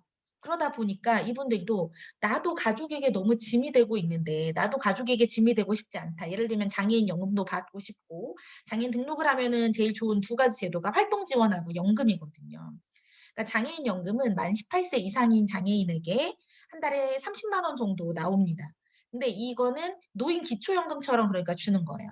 근데 모든 장애인이 되는 건 아니고요. 중증 장애인이면서 그 소득이 하위 70%에 들어가야 돼요. 하위 70%니까 소득 기준이 그렇게 뭐 들어가기가 힘들진 않아요. 그냥 이게 일을 해도 월급이 적게 받는다거나 아니면은 일을 할 수 없다거나 이런 장애인분들은 거의 대부분 받으시겠죠. 그러니까 이 만성통증 증후군이나 뚜렛 증후군이나 이런 게 심하신 분들은 우리도 빨리 장애인 등록해서 장애인 연금이나 우리 집에 와서 집안 살림도 좀 해주고 내 일도 좀 도와주고 하는 활동 지원사들이 와서 일상생활을 많이 다 지원해 주시거든요. 그러니까 요양보호사는 하루에 4시간이죠. 근데 활동지원사는 하루에 최대 24시간도 돼요.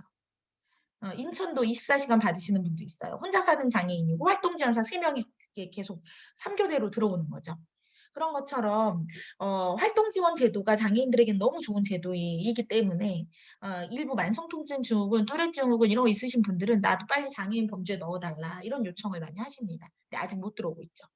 그래서 최근에는 이러한 범주들이 '장애인 범주 안으로 이제 확대되지 않을까.'라는 전망을 좀 해 보고 있습니다. 그래서 고런 정도의 얘기를 좀 해 보고 넘어갈게요. 그럼 도대체 우리나라의 장애인 복지법에서는 장애인을 왜 15 가지만 정할까 궁금하죠.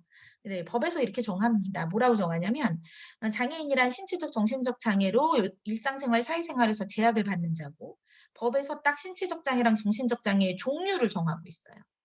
그래서 이러한 기준은 의료적인 기준에 입각해 있습니다.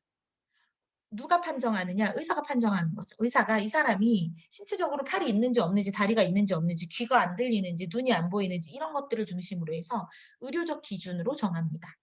그렇다 보니까 15 가지만 딱 인정을 한 거예요. 다른 나라는 우리나라랑 똑같을까요? 다를까요? 다른 나라의 장애인 기준 다릅니다. 미국 같은 경우에는 일단 고도 비만도 장애에 들어가요. 비만. 우리나라는 비만을 장애 범주에 넣자고 하면 사람들이 좋아할까요? 아마 그 단계까지 논의를 못 할 거예요. 뚜렛 증후군이나 만성통증 증후군 같은 분들이 들어가야지 "왜 비만이 들어가냐?" 이럴 수도 있을 거예요. 그러니까 미국이나 뭐 영국 같은 경우에는 피부 질환이라든가 뭐 고도 비만이라든가 뭔가 사회에서 생활하는 데 힘든 거 있죠. 사회에서 생활하는데 힘듦이 있으신 분들이라면 다 장애 범주에 넣고 있어요. 스웨덴은요. 이민 온 사람도 포함이 됩니다. 이민 온 사람. 왜냐하면 이민을 오면 뭐 신체적으로나 정신적으로는 장애가 없어도 말이 통해요, 안 통해요? 말이 안 통하잖아요. 그래서 의사소통의 장애를 경험을 한다라고 해서 이민을 온 사람도 장애의 범주에 넣고 있기도 합니다. 근데 그에 비해서 우리나라는 딱 의료적 기준만 적용해요. 이 사람의 몸이 지금 정상이냐 아니냐. 이 사람의 정신이 지적 기능이나 이런 게 정상이냐 아니냐. 요것만 기준으로 보기 때문에 의료적 기준을 우리는 따르고 있다라고 볼 수 있습니다. 그럼 우리나라에 다른 법은 뭐 없나요? 라고 하신다면 장애인 관련해서 장애인 차별금지법이 있기도 합니다만 이 법도 그 장애인복지법에서 정하는 거랑 거의 똑같은 장애 개념을 정의하고 있어요. 그냥 요거는 한번 이렇게 넘어갈게요. 그다음에 우리나라에서 좀 유일하게 장애를 좀 포괄적으로 정의한 법이 하나 있어요. 국가인권위원회법. 이 국가인권위원회법은 인권위원회 안에서 보는 사무에 대해서만 적용을 합니다. 전체 국민이 물론 인권위원회에다가 내 인권을 보장해 달라 뭐 이런 요구를 했을 때는 이 법을 적용을 할 수 있는데요. 이게 사람들이 그렇게 중요시 여기는 법은 아니라는 거예요. 인권위원회 안에만 적용이 되는 거라. 근데 여기서 유일하게 인권을 폭넓게 정의합니다. 뭐라고 했냐면 여기 맨 밑에 동그라미 4번 볼게요. 장애란 신체적, 정신적, 사회적 요인으로 장기간에 걸쳐서 제약을 받는 상태다. 자, 앞에 있는 법들하고 차이가 이거예요. 사회적 요인. 사회적 요인. 사회에서 차별을 받는 사람들도 장애인으로 인정하겠다라는 거죠. 국가인권위원회법은 상당히 좀 포괄적이에요. 실제로 어떤 일이 있었냐면 에이즈를 가지신 분이 있었어요. 에이즈 있는 분이 병원에 수술을 하러 갔는데 병원에서 수술을 거부하는 거예요. "우리 병원은 에이즈 있는 분 수술을 할 수 있는 상황이 안 된다." 의료진들이 이제 거부하는 거예요. 이렇게 수술하다가 피가 아무래도 이게 본인에게 영향이 있거나 이럴까 봐 이제 의료진들이 다 막 수술을 거부했어요. 그래서 이 에이즈 있으셨던 분이 인권위원회에다가 소장을 제기를 했어요. 그러니까 진정선 신청서를 쓴다고요. 신청서를 냈어요. "내가 에이즈를 가졌다는 이유로 병원에 가서 치료도 못 받는 게 말이 되느냐. 나 수술 받을 수 있게 해 달라." 요청을 했고 인권위원회에서는 인권위원회법에서 이분을 장애인으로 볼 수 있는 법적 근거가 그래도 있었기 때문에 신체적, 정신적, 사회적 요인 에이즈가 있으니까 인제 차별을 당해서 이것 때문에 인권 침해가 있는 거니까 병원 이용을 못 하는 거니까 이 인권위원회법에 근거를 해서 병원에다가 시정을 요구했대요. 인권위원회에서 병원에다가 뭐라고 한 거죠. "니네 이렇게 하면 안 된다." 그래서 인권위원회가 그나마 요 법이 있어 가지고 쪼끔은 포괄적으로 이 인권을 좀 이렇게 지킬 수 있는 법적 근거를 마련을 하고 있습니다. 그에 반해서 우리나라에서 복지 제도의 혜택을 본다든가 뭐 이런 부분들은 장애인 차별금지법이나 장애인복지법상에서 얘기를 하는 것처럼 딱 의료적인 기준, 이 사람의 몸이 정상이냐 아니냐, 이 사람의 신체가 혹은 정신이 정상이냐 아니냐 이런 걸 기준으로 하고 있습니다. 외국에서는 이미 설명을 드렸어요. 암이나 에이즈나 이런 사람들도 다 장애로 인정을 받고 있고 있고, 스웨덴은 이민 온 사람도 장애인으로 인정이 되고, 미국은 비만도 장애인에 들어가더라. 그런 것처럼 외국에서는 다양한 여기 밑에 있는 거만 볼게요. 환경적 요인에 의해서 불이익을 받는 분들도 다 장애인으로 인정을 받고 있다. 그러면 외국은 장애인 인구가 어떨까요? 적을까요? 많을까요? 매우 많겠죠. 우리나라는 아까 장애인 인구가 5%대라고 했잖아요. 근데 미국은 몇 프로인지 볼게요. 2000년 자료입니다만 19%가 넘어요. 유럽에 제가 영국 데이터를 작년에 봤는데 영국도 21% 정도 됩니다. 장애인 인구가. 그리고 스웨덴도 20%가 넘어요. 이런 것처럼 우리나라는 장애의 범위를 아주 좁게 보기 때문에 5%대가 나오는 거예요. 한편 서구 유럽으로 갈수록 다양한 뭐 암이나 에이즈나 이런 경우도 미국에는 다 장애인으로 등록이 가능하다는 거죠. 그러니까 미국은 등록 제도를 따로 갖고 있지는 않지만 장애 관련 서비스를 받을 수 있는 거예요. 그리고 스웨덴 같은 경우에도 이민을 온 사람, 이런 사람까지도 포함하더라. 이런 거 보실 수 있습니다. 그래서 장애인이란 누구인가 하면 우리나라에서는 되게 불쌍하고 뭔가 힘들고 이런 이미지가 있지만 인구의 20%가 장애인으로 등록한 이 미국이나 스웨덴 같은 경우는 장애인이라고 했을 때 막 불쌍하고 힘들고 이렇게 바라볼까요? 상대적으로 그렇게 보지 않습니다. 왜냐하면 5명 중에 1명은 해당되기 때문에. 근데 우리나라는 아까 100명 중에 5명만 해당이 됐잖아요. 그렇다 보니까 굉장히 소수의 문제라고 생각하고 포괄적으로 우리 사회에서 장애 문제에 접근을 안 하는 거죠. 근데 이 서구 유럽으로 갈수록 보편적으로 누구나 장애 범위에 들어갈 수 있고 우리가 살아가면서 신경계나 근골격계나 이런 데 다 질환을 경험할 수 있고 그래서 장애 범주가 우리보다 넓고 장애인에 대한 배려도 그러니까 어디서든지 존재할 수밖에 없는 거예요. 쇼핑몰, 뭐 은행 이런 데서도 장애인에 대한 배려가 다 있는 거죠. 우리는 은행이나 쇼핑몰에서 중증 장애인에 대한 고려가 있을까요? 이런 거 별로 없거든요. 왜냐 장애인 손님 거의 온 적이 없는데라고 생각을 하는 거죠. 근데 이런 부분들이 이제 우리랑 외국의 좀 개념상의 차이 때문에 나타난다라고 보겠습니다. 외국의 개념이나 범주 여기까지 그래도 보고 좀 쉬려고 열심히 뒤에를 달려와 봤습니다. 국제사회에서도 개념을 뭐라고 정하는지 한번 볼게요. 다른 나라랑 우리랑 기준이 다르잖아요. 유엔에서 장애인 권리 협약이라는 걸 2006년에 만들었어요. 여기는 이제 국제사회죠. 모든 나라가 합의를 해서 이 법을 만든 거예요. 유엔 장애인 권리 협약도 법인데요. 국제법. 이 법을 우리나라도 2008년에는 따르기로 약속을 합니다. 국회에서 비준했어요. 그래서 남한이 이렇게 비준을 하니까 북한도 2014년에 따라서 비준합니다. 북한도 그래서 유엔 장애인 권리 협약을 따르기로 약속했어요. 저도 궁금해요. 북한은 얼마나 장애인 권리를 보장하고 있는지. 우리도 2008년에 이걸 따르겠다고 비준은 했지만 실제로 유엔 장애인 권리 협약을 안 따른다고 해서 뭐 유엔에서 우리나라 와가지고 법적 제재를 가거나 이러진 않거든요. 근데 이거를 만약에 안 따를 때 그럼 무슨 일이 생기느냐? 국제 망신을 주죠. 유엔에서 우리나라를 4년에 한 번씩 평가합니다. 우리 왜 시험 성적 평가 받듯이 4년에 한 번씩 유엔에서 우리나라를 장애인 정책을 잘 하고 있는지 평가를 해가지고 그거를 국제사회에 알리는 거죠. 한국은 이렇더라. 경제적으로는 이 정도 수준인데 복지는 이거밖에 안 돼. 뭐 이런 것들을 이제 국제적으로 어떻게 보면 망신을 줄 수도 있는 거예요. 그래서 우리나라도 2008년 이후에 장애인 복지 굉장히 열심히 합니다. 옛날에 2008년 이전에는 장애인 복지 그렇게 열심히 안 했는데 이제는 국제사회에서도 이렇게 두 눈을 뜨고 지켜보고 있는 그런 상황이라는 거죠. 여기서 장애를 뭐라고 진단하는지 볼게요. 맨 밑에 거 보시겠습니다. 이 국제법에서 장애는 진화하는 개념이다라고 정리했어요. 계속 바뀐대요. 시대에 따라 장애 개념이 바뀐대요. 맞죠?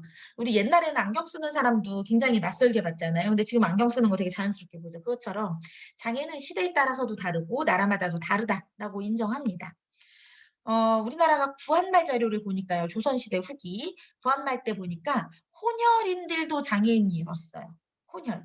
그때 이제 외국에서 뭐 선교사들도 들어오고 외국 상인들도 들어오고 뭐 이러면서 이제 혼혈 인구가 조금씩 늘어났단 말이에요. 그 혼혈 인구를 따로 분류를 해놨더라고요. 장애를 가진 사람들하고 같이. 뭐 절름발이 몇 명, 혼혈 몇 명, 뭐 이런 자료들이 있어요. 조선시대 후기 자료에 보면. 그러니까 시대에 따라 장애는 다른 개념이긴 해요. 그다음에 뭐라고 이 국제법에서 정리를 했냐면 손상 있는 사람하고 태도적 환경적 장벽 사이에서 온다라고 얘기했어요. 그러니까 몸이 불편한 사람이 엘리베이터가 있는 곳에 가면은 훨씬 이동하기가 쉬워요. 근데 엘리베이터 없는 데 가면 계단으로 올라가려면 정말 힘들죠. 그런 거예요. 그래서 손상이 있다라고만 해서 장애라고 할 수가 없고 어떤 우리 사회의 태도와 환경이 있느냐에 따라서 장애가 증폭될 수도 있고 장애가 감소될 수도 있다는 거예요. 시민홍구도 마찬가지예요. 장애인이라는 이유로 고립되어 있고 아는 사람 하나 없이 그냥 지역에서 살기는 사는데 그냥 살아도 죽은 것처럼 정말 고립된 생활하시는 분들이 있거든요. 이분들이 왜 밖으로 안 나오느냐? 장벽이 너무 많기 때문이에요. 근데 같이 할 수 있는 친구가 있다면 태도적인 장벽, 환경적인 장벽 이런 걸 많이 낮출 수 있겠죠.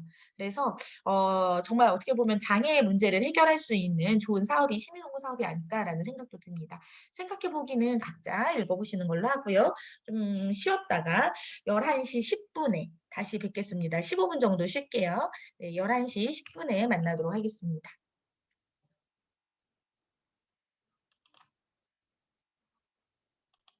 안녕하세요. 네, 목소리 잘 들리시나요? 네, 감사합니다. 표시해 주셔서요. 네, 감사합니다. 핸드폰으로 지금 듣고 계신 분들 많이 계실 것 같아요. 그쵸? 이 핸드폰 쳐다보면은 눈 아프거든요. 너무 막 열심히 핸드폰 안 보셔도 괜찮아요. 그냥 이렇게 라디오 듣는다 생각하시고 편하게 들으세요. 네, 왜냐면 막 내용이 막 글씨로 되어 있고 이런 부분들은 사실 나중에 복지관에서 중요한 건 다시 안내를 해 드릴 테니깐요. 편안하게 가끔씩 먼 산도 보고 네 이렇게 편하게 들으시면 좋을 것 같아요.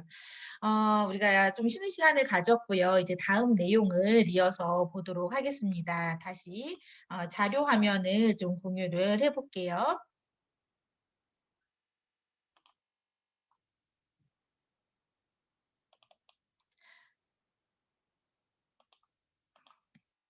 네. 핸드폰으로 보실 때 이 자료 화면이 자료도 나오고 제 얼굴도 나오나요? 제가 핸드폰을 안 하고 전 컴퓨터로 하다 보니까 어떠신지 궁금해요. 둘 다 나오나요? 네네. 좋습니다. 이제 요번 시간에 배울 내용은 장애 정책이 어떻게 변했는가, 그리고 우리가 시민홍보인으로 하기에 앞서서 좀 더 장애의 특성이나 이런 부분들 이해할 게 뭐가 있을까 하는 부분을 다루려고 합니다. 앞에서는 이제 "누가 장애인이냐?"라는 이 질문과 관련해서 우리나라가 딱 15 가지만 장애인으로 정한 게 문제다 이 얘기를 좀 배웠잖아요. 그렇다 보니까 5% 밖에 안 되고 그렇다 보니까 또 장애인 서비스가 필요한데 복지 서비스가 필요한데 못 받는 분들도 있고 뭐 이런 이제 '장애인이란 누구인가? 이게 나라마다 시대마다 이 정의가 또 다르구나.' 뭐 이런 것들을 배웠습니다. 그러면 이 두 번째 이제 내용에서는 뭘 배우려고 하냐면은요.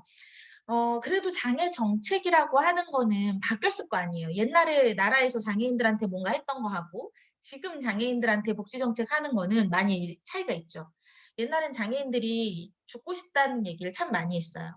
"이렇게 사느니 죽는 게 나아."라고 얘기하거나 뭐 "이번 생은 망했어." 이런 말을 많이 했죠. 근데 지금은 쪼끔 사회가 세상이 바뀐 것 같아요. 이제는 많은 장애인분들이 옛날만큼 죽고 싶진 않다고 얘기를 해요. 그러니까 살만해졌다. 소위 또 장애인을 옆에서 보시는 다른 많은 분들이 "이제는 우리나라 진짜 복지국가인 것 같다." 이런 얘기도 해요. "한국 장애인들 살기 좋아졌네." 막 이러시기도 하죠. 네. 이런 인제 이야기들이 나오게 되는 배경에는 장애를 바라보는 관점도 변했고 장애와 관련된 정책이 바뀌었기 때문입니다. 자, 장애를 바라보는 관점이 바뀐 거를 우리가 학문적으로 뭐라 그러냐면 패러다임이 바뀌었다라고 해요. 장애 패러다임의 변화. 장애를 보는 관점이 바뀌었다. 옛날에는 장애인이라고 하면 의료적으로만 생각했어요. 팔이 없다 그러면은 팔이 없는 사람, 이 팔이 없다 혹은 다리가 없다, 뭐 눈이 안 보인다, 귀가 안 들린다 이런 손상, 어떤 신체적 손상이 있느냐, 또 몸이 어디가 비정상이냐 이런 거에 초점을 많이 뒀던 거예요. 그래서 의료적으로만 생각을 했습니다.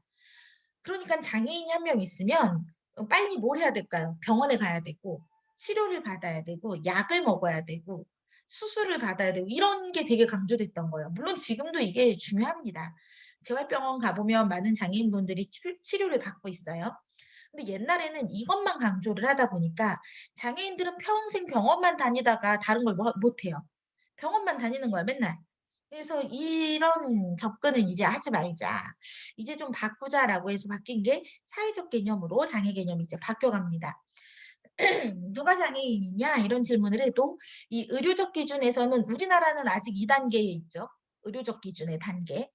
그렇죠? 몸이 불편한 사람, 몸에 손상이 있는 사람, 그런 사람이 이제 장애인이라고 우리나라는 봐요. 여전히 여기 있어요. 근데 다른 나라는 어땠죠? 사회적인 기준을 적용합니다.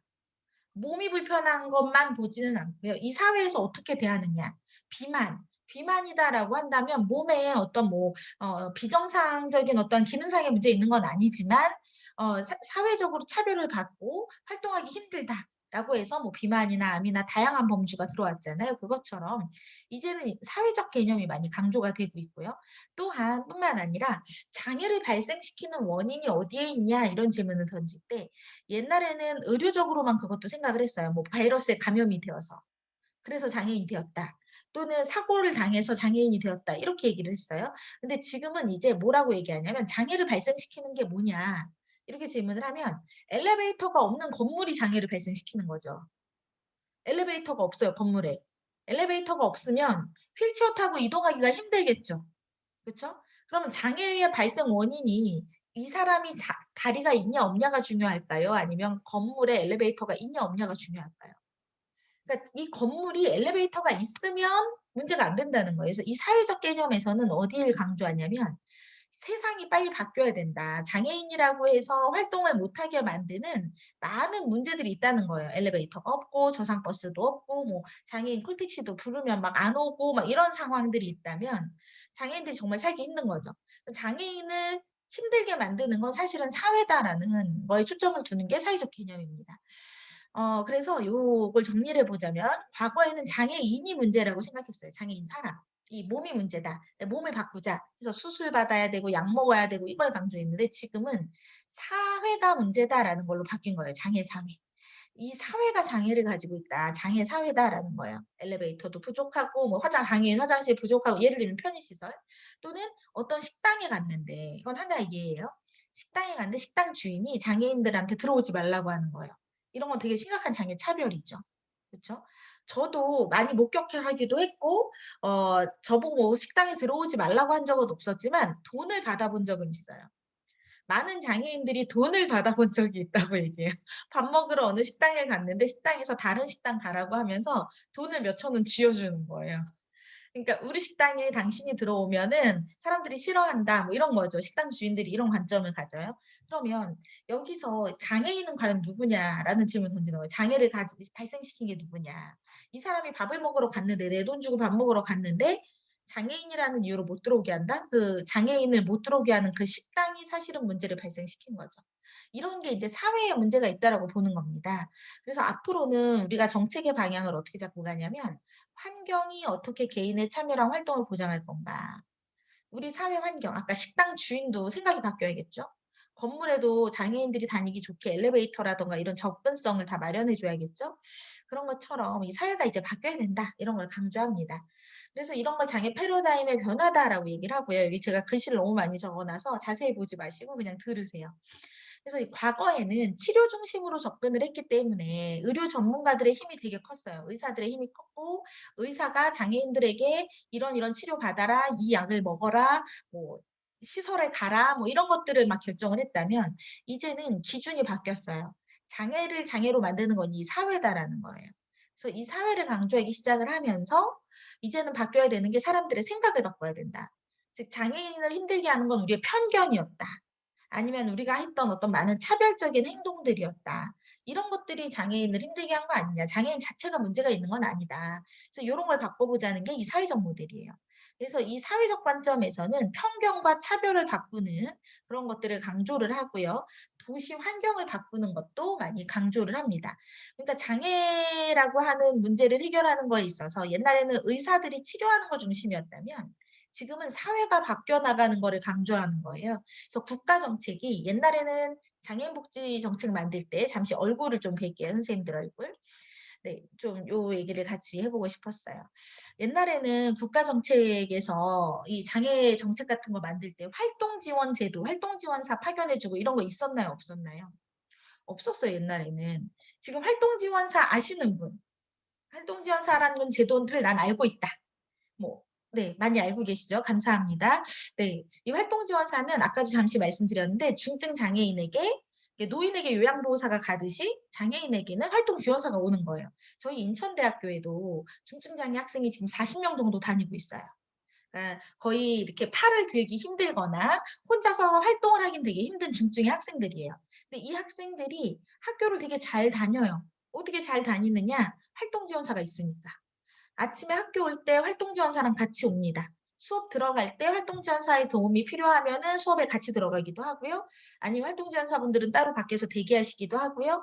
그래서 학교에 활동지원사 뭐 휴게 공간 같이 따로 만들진 않아도 장애인 휴게실 같은 걸 만들어 놓기도 했어요.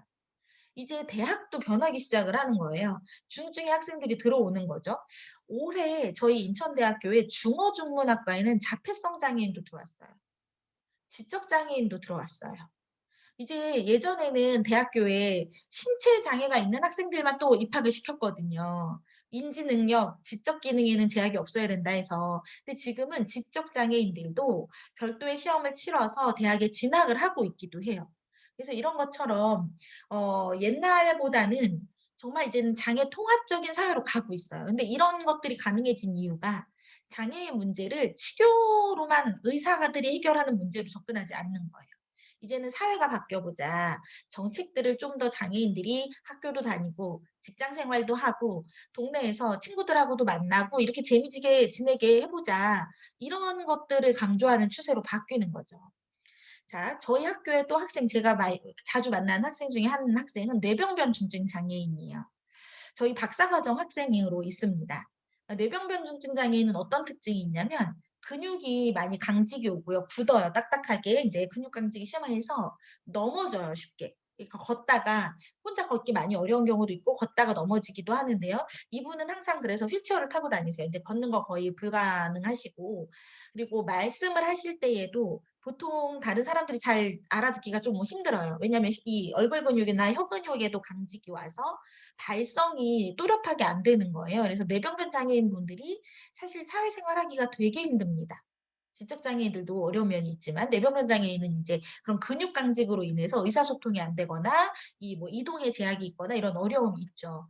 근데 이분이 저희 박사과정에 다니면서 직장 생활도 해요.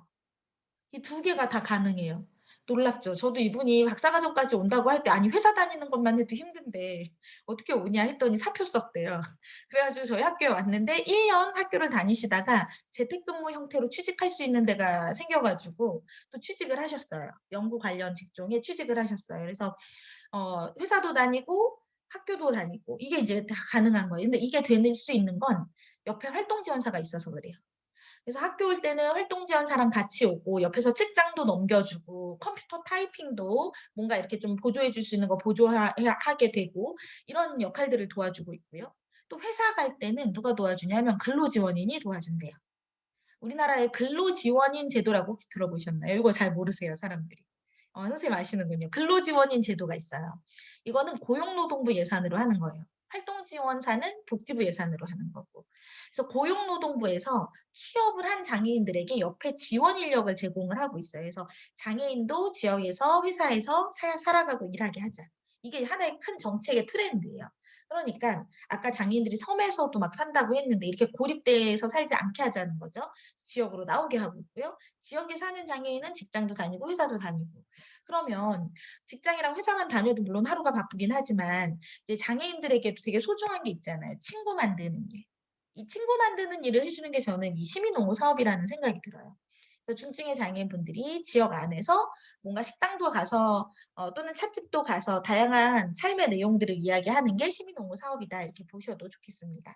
아무튼 정책의 변화가 장애를 바라보는 관점이 바뀌었기 때문에 나타나고 있는 거예요. 장애를 바라보는 관점이 옛날에는 치료받아야 된다 이렇게만 생각했는데 지금은 장애인은 문제가 아니다. 이 장애인을 둘러싼 환경을 좀 바꿔보자 이런 쪽으로 가고 있는 거죠. 다시 교육자료 화면을 공유해 볼게요. 네. 다음으로 넘어가 보겠습니다. 그래서 정책이 이제 바뀝니다.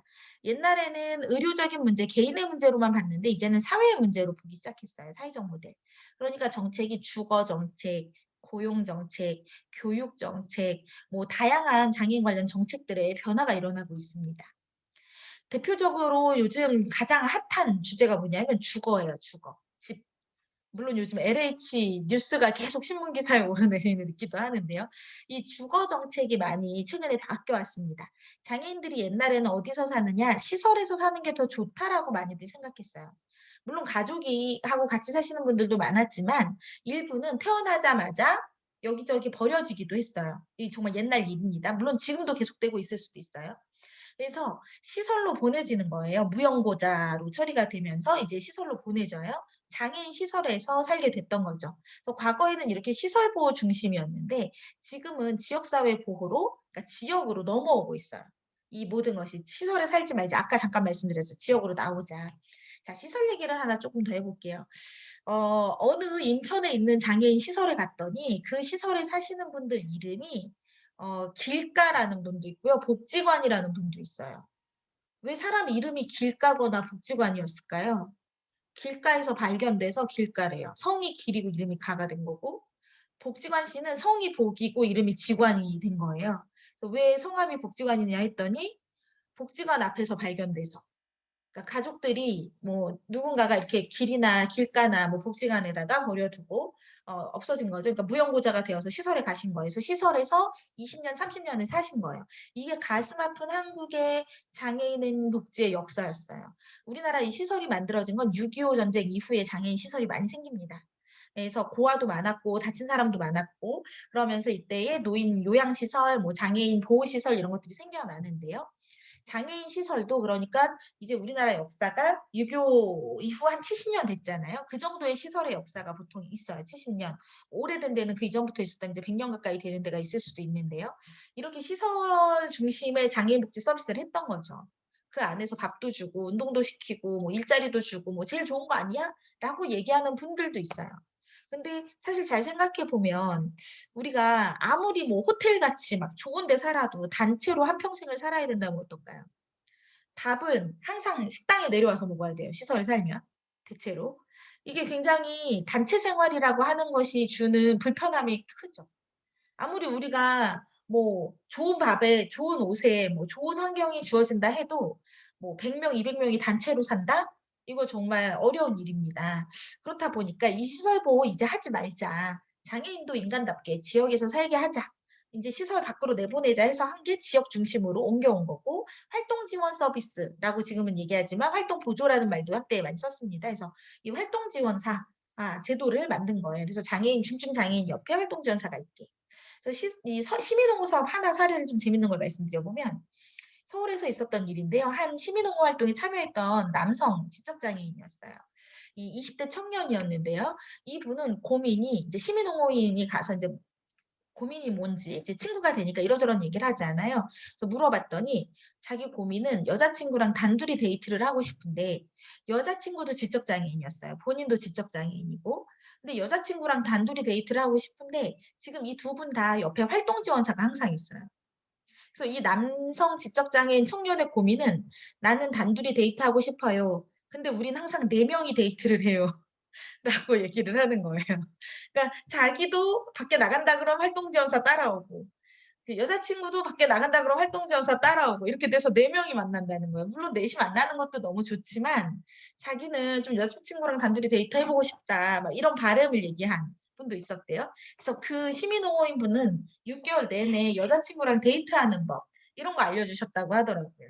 시민옹호인 분도 남성이셨어요. 그래서 이제 남성분들끼리 이제 옹호 활동을 하시는 셈이죠. 그래서 요런 사례들도 있어요. 그러니까 이 활동 지원 서비스가 한편으로는 중증 장애인 입장에서는 활동을 옆에서 지원을 해줘서 화장실도 가는 거 도와주고, 그러니까 신체의 장애가 심하신 분들 이렇게 지원해주는 좋은 제도지만 또 한편으로는 24시간 옆에 누군가가 있다? 한편으로 그렇게 좋기만 할까요? 24시간 있는 거 좀 불편할걸요. 자기 혼자만의 시간도 또 필요할걸요. 그래서 이제는 복지제도가 이렇게 많이 좋아지다 보니 이런 애로사항들도 나타나는 그런 상황 속에 있다라고 보시면 좋을 것 같아요. 그렇지만 여전히 우리 한국 사회에서는요. 장애인들이 살기 좋을까라는 질문을 던지면 사각지대가 너무 많아요. 그러니까 이렇게 활동 지원을 넘치게 이용하고 받는 분도 일부 있지만 그렇지 않은 분들도 또 되게 많은 거예요. 나는 그 서비스 받고 싶은데 못 받는다. 나 왜 이렇게 서비스 시간이 적냐. 뭐 장애인 복지제도가 이게 뭐냐. 이런 이제 그런 여전히 사각지대에 있거나 부족하다라고 주장하는 분들도 있습니다. 아무튼 주거 정책이 지금 많이 바뀌어서 이제 시설 밖으로 나오게 하고 있고, 그럼 돈도 없고 가족도 없는 장애인은 어디서 사느냐. 시설에서 살 때는 국가에서 제공하는 시설에 살았지만 나오면 내 집에 살아야 되는데 돈이 없으니까 내 집장만이 힘들잖아요. 그렇다 보니까 그룹홈이라던가 아니면은 국가에서 체험홈 이런 사업들을 막 벌리고 있어요. 지금 인천에서도 한 11곳의 체험홈들이 있습니다. 이 체험홈이 뭐냐면 집을 체험하는 곳이에요. 혼자 살 수 있어요. 근데 거기에 이제 장애인이 시설에 살다가 나와서 완전히 혼자 살면 처음에 얼마나 힘들고 무섭고 어렵겠어요. 그러니까 옆에 지원해 주는 인력이 같이 들어가는 거예요. 그래서 지원 인력들이 항상 옆에 있고 밥 해 먹는 연습, 그 안에서 사회생활하는 연습 이런 것들을 훈련을 하고 이 체험홈에서 일정 정도 기간을 지내다가 이제 자기 집을 구해서 나옵니다. 임대 아파트를 받아서 나오던가 뭔가 아니면 자기가 통장에 그동안 모은 돈으로 또 집을 구해서 나오던가. 지금 이 체험홈 사업이 공식 명칭은 자립생활주택이라고 표현하고요. 그냥 이렇게 일상적으로 쓰는 말은 체험홈이다라고도 얘기를 하는데요. 여기엔 시설에 살던 장애인도 들어갈 수 있고요. 시설에 살던 분 아니고 부모님이랑 살던 분도 들어갈 수 있어요. 그러니까 부모님이랑 내가 40년을 살았는데 이제는 부모님도 너무 연로해지셨고 나 좀 혼자 살아보고 싶다 하는 장애인들 있잖아요. 그러면은 이 혼자 자립해서 살고 싶은 장애인분들이 체험홈에 신청을 해서 들어갈 수가 있어요. 그럼 체험홈에 들어가서는 혼자 사는 오피스텔 형태도 있고요. 2명이서 사는 주택의 형태도 있어요. 그래서 이렇게 살다가 임대 아파트나 이렇게 집이 구해지게 되면은 나오시는 분들 요런 순서로 주거 정책이 이제 바뀌어가고 있습니다. 계속 많이 확보할 거래요. 지금 여기가 남동구죠. 아마 남동구도 이러한 그 장애인 복지에 대한 체험홈이라든가 이런 것들을 좀 더 앞으로 늘려가지 않을까라는 생각이 듭니다. 여기 연수구 선악동에 보시면은 문학경기장 있는데 아시죠? 문학경기장 있고 그 맞은편 쪽으로 지금 새로 신축 체험홈이 5개가 생겼어요. 장애인 5분이 각자 한 채씩 오피스텔에 혼자 사시는데 저 정말 가보고 저희 대학교 학생들이랑 가봤는데 학생들이 되게 부러워하더라고요.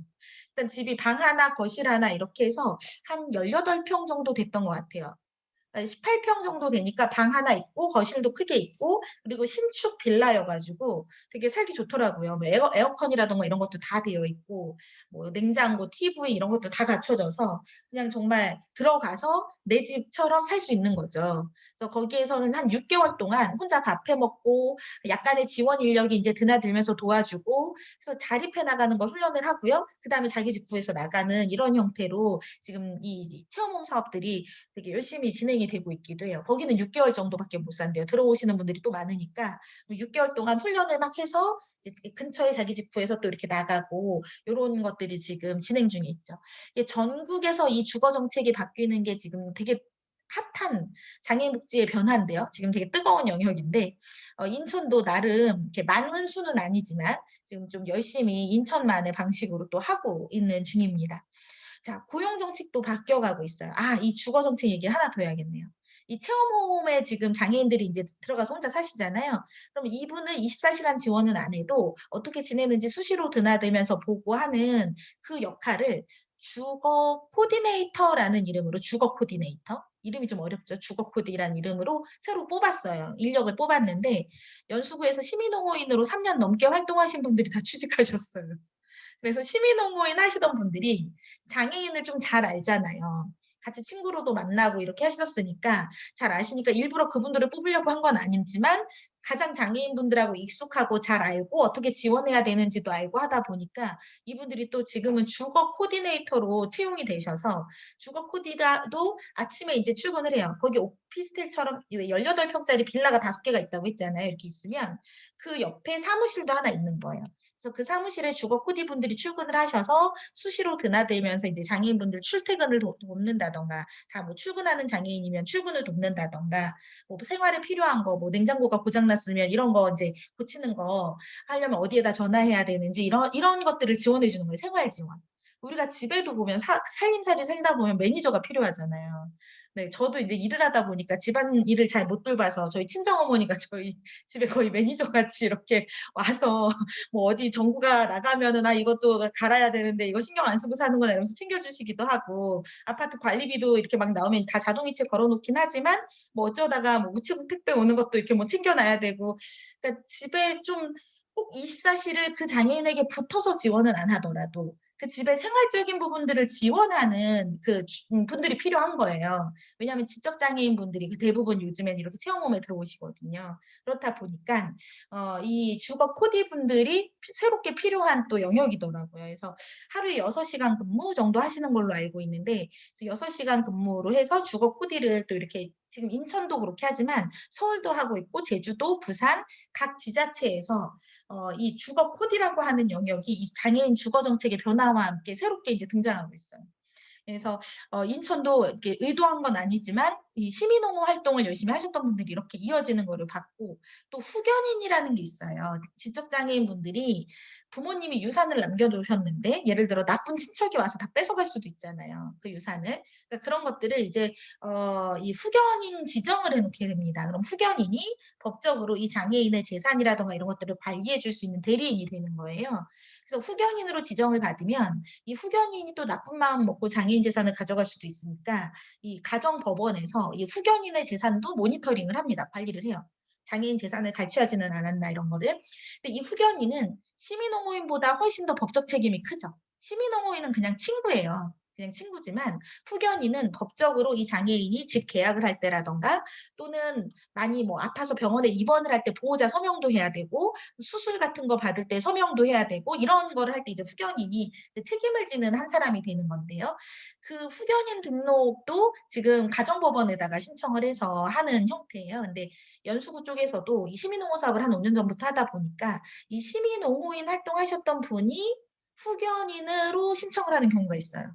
그러니까 장애인하고 시민옹호인하고 친해지고 신뢰관계가 쌓이다 보니까 나중에 이 할아버지, 이 어르신 후견인이 필요한데 라는 생각에서 인제 시민옹호인 분도 "나도 후견인 할 의사가 있다."라고 하셔서 이제 후견인 신청을 하게 되는 경우도 있더라고요.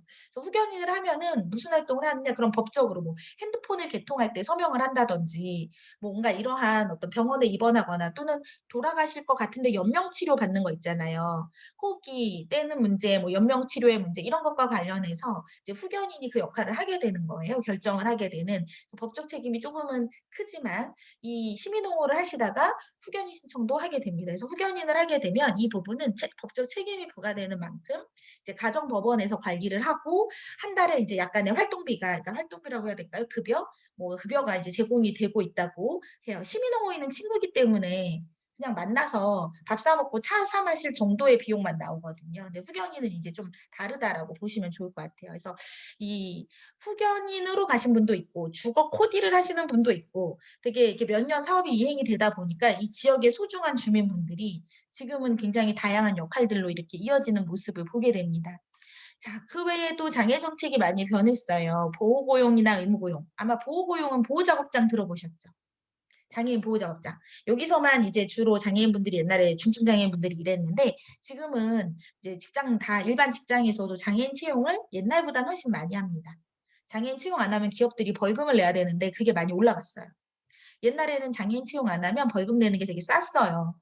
최저임금보다 되게 쌌기 때문에 고용을 안 했어요. 근데 지금은 기업들이 얼만큼 채용을 해야 되냐면 장애인을 무조건 전체 근로자의 3%는 채용을 해야 돼요.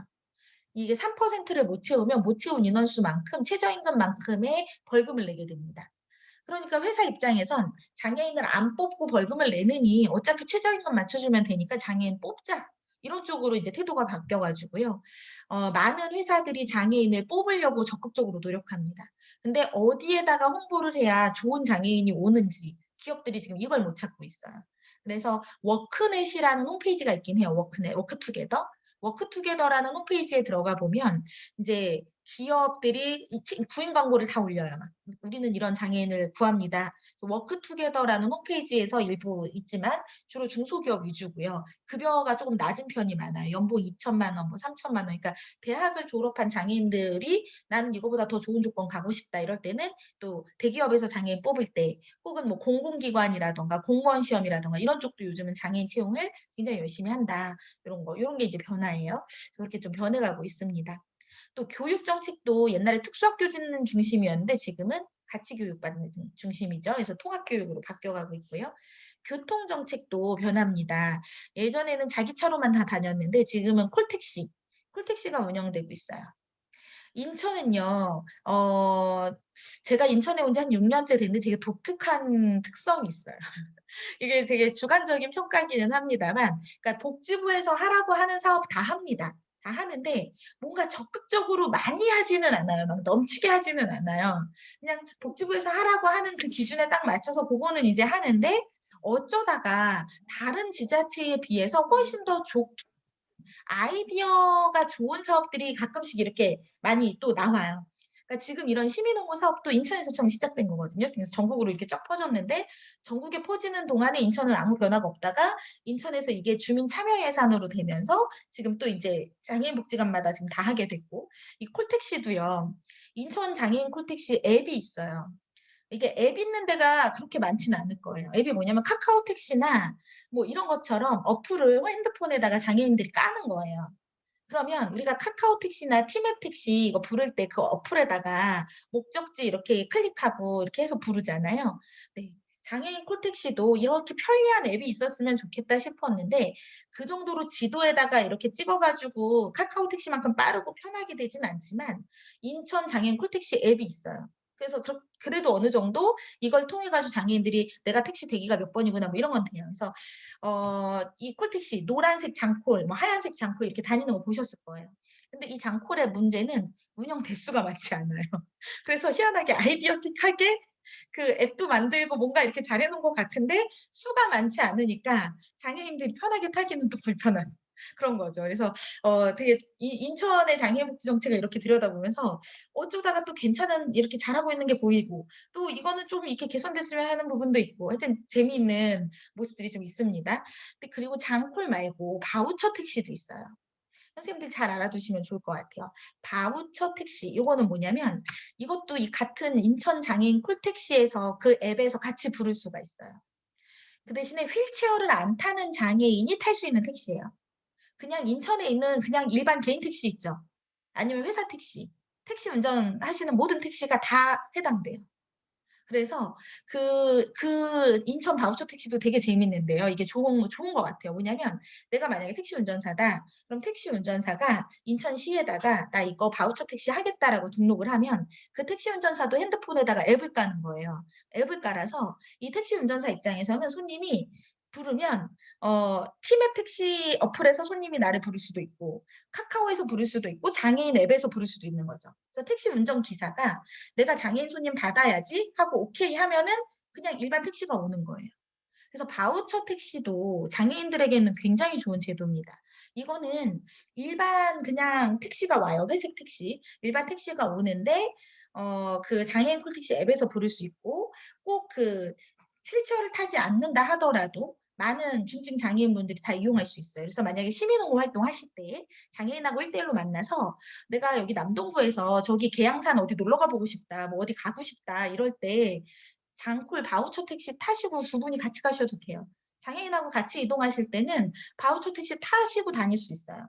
택시 요금은 어떻게 나오냐면 일반 택시 요금의 한 25% 정도 나오는 것 같아요. 그러니까 제가 여기서 인천 연수구에서 계양역까지 택시를 예전에 타 보면 한 25,000원 나왔는데 바우처 택시를 타고 한 번 가볼 기회가 있었어요. 2,500원 나오더라고요. 그러니까 두 사람이 버스값 내는 것보다 싸져요. 네. 그래서 만약에 시민홍보 활동하시면서 대신에 인천 안에서만 활동하실 때 타셔야 돼요. 서울이나 인근 다른 지역으로는 안 가요. 인천 예산으로 하는 거기 때문에 인천 안에서만 타실 수 있어요. 그래서 택시 장애인 콜택시 어플을 설치를 하셔서 거기에서 바우처 택시를 누르고 인제 택시를 부르시면 일반 택시가 인제 옵니다. 근데 문제는 대기가 보통 한 100번 넘게 걸려 있어요. 부르면 대기 100번입니다 막 이렇게 떠요. 근데 그래도 좀 기다리면은 금방 매치가 되거나 이제 출퇴근 시간을 피하거나 이러면 또는 미리 예약해 놓을 수도 있어요. 하루 전날 뭐 이렇게 미리 예약을 해서 이용을 하실 수도 있더라고요. 근데 좀 내가 지정한 시간보다 한 20분 정도 30분 정도 늦게 오는 것 같아요. 그러니까 그런 것들을 감안을 하셔서 대기 예약 시간을 좀 당겨서 놓으신다든가 요렇게 해서 미리 예약을 해서 어차피 시민홍보 활동할 때는 어디 먼 길 가시거나 뭔가 이렇게 원거리 이동하실 때 타실 거 아니에요. 지하철을 타기 불편하다면. 그래서 요럴 때는 좀 이용해 보셔도 좋을 것 같다. 근데 다른 지자체도 이 문제는 다 있어요. 서울도 보통 장콜 부르면 제가 이제 회의 마치거나 이렇게 이동할 때 이렇게 지켜보면 한 대기 140번 정도 걸리시더라고요. 그 휠체어 타시는 분들 옆에 다른 분들 이렇게 지켜봤을 때. 그래서 저도 사실 저는 뭐 장콜 이용 해당은 안 돼요. 팔만 불편한 경우라 대개의 경우 다리가 불편하거나 중증의 다른 장애가 있거나 이럴 때 인제 가능하기도 한데요. 그래서 요런 부분들이 있다라고 말씀드리겠습니다. 또 유니버셜 디자인도 있고요. 장애인 가족 지원 서비스도 있습니다. 유니버셜 디자인은 뭐냐면 장애인이 쓸 수 있는 디자인은 비장애인도 다 같이 편하게 쓴다라는 개념이고요. 보편적 디자인이란 뜻이에요. 유니버셜이 보편이란 뜻이거든요. 그래서 장애인이 쓰는 건 비장애인도 더 편하다. 예를 들면 장애인 화장실 들어가면 비장애인도 되게 편하지 않아요? 넓으니까. 장애인 화장실을 물론 비장애인 분들이 잘 이용은 안 하십니다만 그래서 유니버셜 디자인으로 이제는 접근하자라고 해서 최근의 추세는 장애인 화장실들을 따로 안 만들어요. 다목적 화장실이라는 이름으로 넓은 거를 여러 칸을 만드는 거예요. 그러니까 넓은 칸을 한 두세 칸을 넣으면 다목적 화장실이라고 이름을 붙여 놓으면 그러면 애기 기저귀 갈아야 되는 사람도 들어갈 수 있고 짐 무겁고 큰 거 든 사람도 들어가서 편하게 이용할 수 있고 이런 것처럼 장애인이 사용할 수 있는 공간은 비장애인도 같이 더욱 편하게 쓴다는 거죠. 또 작은 디자인의 예를 들자면 선생님들 집에 방문 손잡이를 생각해 보세요. 방문 손잡이가 이렇게 동그란 게 아니라 막대 형태가 많죠. 옛날 집들은 동그란 손잡이가 더 많고요. 그럼 이 동그란 손잡이는 장애인이 못 열어요. 이렇게 돌려야 돼서. 손가락이 없는 장애인은 열기가 힘들어요. 그러니까 손가락이 없거나 힘이 없거나 이러면은 못 여는데 이제는 유니버셜 디자인으로 해서 막대 형태로 바꾼 거예요. 팔꿈치로 눌러도 열리잖아요. 요런 게 유니버셜 디자인이에요. 이제 우리가 고령화되고 있고 장애인 구도 늘어나고 있다 보니까 아주 많은 제품 디자인들이 다 이렇게 보편적 디자인으로 바뀌어 갑니다. 모든 사람이 쓸 수 있게. 집에 있는 싱크대도요. 버튼을 누르면 올라가기도 하고 내려가기도 해요 이제는. 싱크대도 이제 높낮이 조절 싱크대가 나오더라고요. 그래서 키가 큰 남성이 설거지를 하더라도 편하게 하기. 우리 지금 쓰는 일반 싱크대는요. 여성 키에 맞춰진 거래요. 키 160에 딱 맞춰서 만든답니다. 키가 160인 분이 쓰기 편하게. 근데 남성분들이 키가 160인 경우는 상대적으로 적잖아요, 여자보다. 그러니까 남자들이 설거지하기엔 불편했던 거예요. 근데 이제 이런 것들을 보편적 디자인으로 바꾸는 거죠. 남자, 여자 차별 없이. 장애인, 비장애인 차별 없이 다 같이 쓰기 편한 디자인. 그리고 장애인 관련 서비스도 늘어납니다. 산후조리 서비스. 물론 이건 소득 기준에 다 적용해요. 그래서 산후조리, 가사 지원, 장애아동 돌보미 이런 다양한 지원 서비스들이 좀 늘어나고 있다. 이것도 다 장애인들을 지원하는 큰 정책의 변화다라고 볼 수 있습니다. 정책 변화 설명하다가 시간이 어느새 거의 다 지나가 버렸네요. 그래서 요건 유니버셜 디자인 그림이에요. 그래서 보시면 볼펜을 손에 끼워서도 쓰고 입에 물고도 쓰고 이렇게 다양하게 씁니다. 에스컬레이터도 다 이렇게 쭉 오르락 내리락 하는 이러한 부분들이 이제 다 같이 다닐 수 있게 이렇게 바뀌어가는 거고요. 그래서 장애인이 살기 좋은 사회로 가려면 법도 바뀌어야 되지만 인식이나 태도가 같이 바뀌면 좋겠다. 이건 바람이에요. 장애인이 살기 좋은 사회를 만들어 나가는 거. 근데 우리 사회가 그동안 법이나 이런 건 열심히 바꿨는데 인식이나 태도는 별로 아직 많이 안 바꾼 것 같아요. 그래서 인식이나 태도도 좀 좋아졌으면 좋겠다라는 생각이 들고요. 이 시민홍보 사업이 인식과 태도를 바꾸는 데 굉장히 큰 기여를 합니다. 지역에서 주민들이랑 장애인들이 같이 뭔가 활동을 하면서 장애인에 대한 태도나 인식이 좋아지는 거죠. 장애인을 어떻게 대할까? 이걸 이제 우린 장애 감수성이라고 하는데요. 이 감수성 한번 체크해 보겠습니다. 장애인의 다름을 인정하고 존중하는 태도다라고 생각을 하시면 되겠고요. 여기 한 번씩 살펴볼게요. 휠체어 탄 사람 보면 밀어준다. O일까요? X일까요? X입니다. 물어보고 밀어주시는 거예요. 물어보는 게 먼저입니다. 몸이 불편한 사람이 말을 느리게 하면 대신 말해준다. 이것도 X입니다. 기다립니다. 그분이 천천히 말할 수 있도록 편하게 기다려주는 거고요. 시각장애인이 영화를 보자고 하는 것은 실례이다. 시각장애인한테. 시각장애인 못 보니까 영화 못 보겠지라고 생각하지만 다 보실 수 있어요. 이것도 X예요. 여기 있는 거 사실 다 X가 답입니다. 지하철이나 버스에서 장애인을 만나면 도와줄 일이 없는지 자세히 쳐다본다.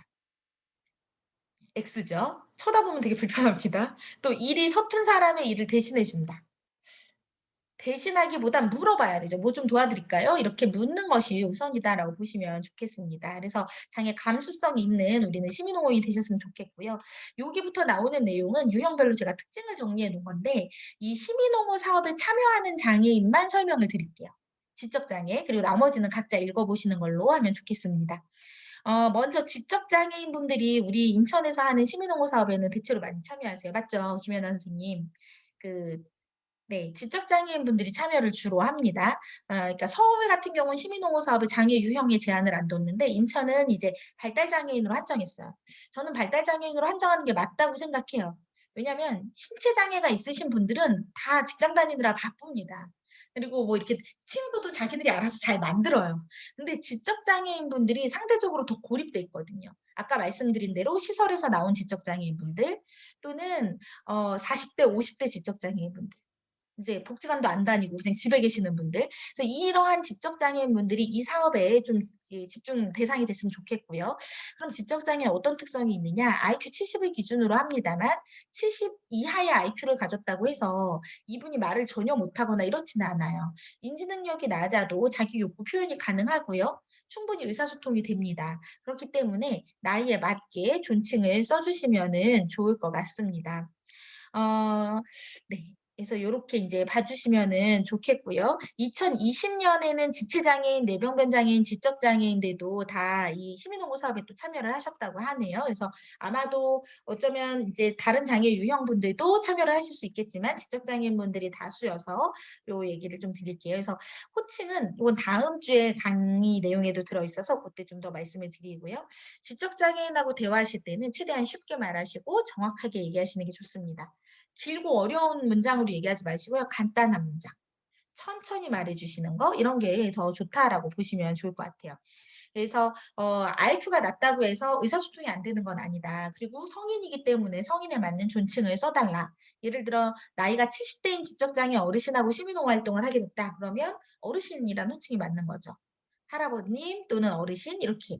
그래서 나이에 맞게 호칭은 존칭을 써 주시면은 좋겠습니다. 또 자폐성 장애인분들도 일부 참여를 하실 수는 있지만 아마 자폐성 장애인 거의 없을 거라고 보고요. 뇌병변 장애인분들 참여하시죠? 맞죠? 김연아 선생님. 맞나요? 네. 그래서 뇌병변 장애의 특징을 좀 보겠습니다. 이미 아까 강의를 할 때 잠깐 말씀을 드렸었는데 근육 강직이 좀 있다고 했어요. 근데 이 뇌병변 장애인의 특징은 지능이 낮지는 않습니다. 지능은 비장애인과 똑같아요.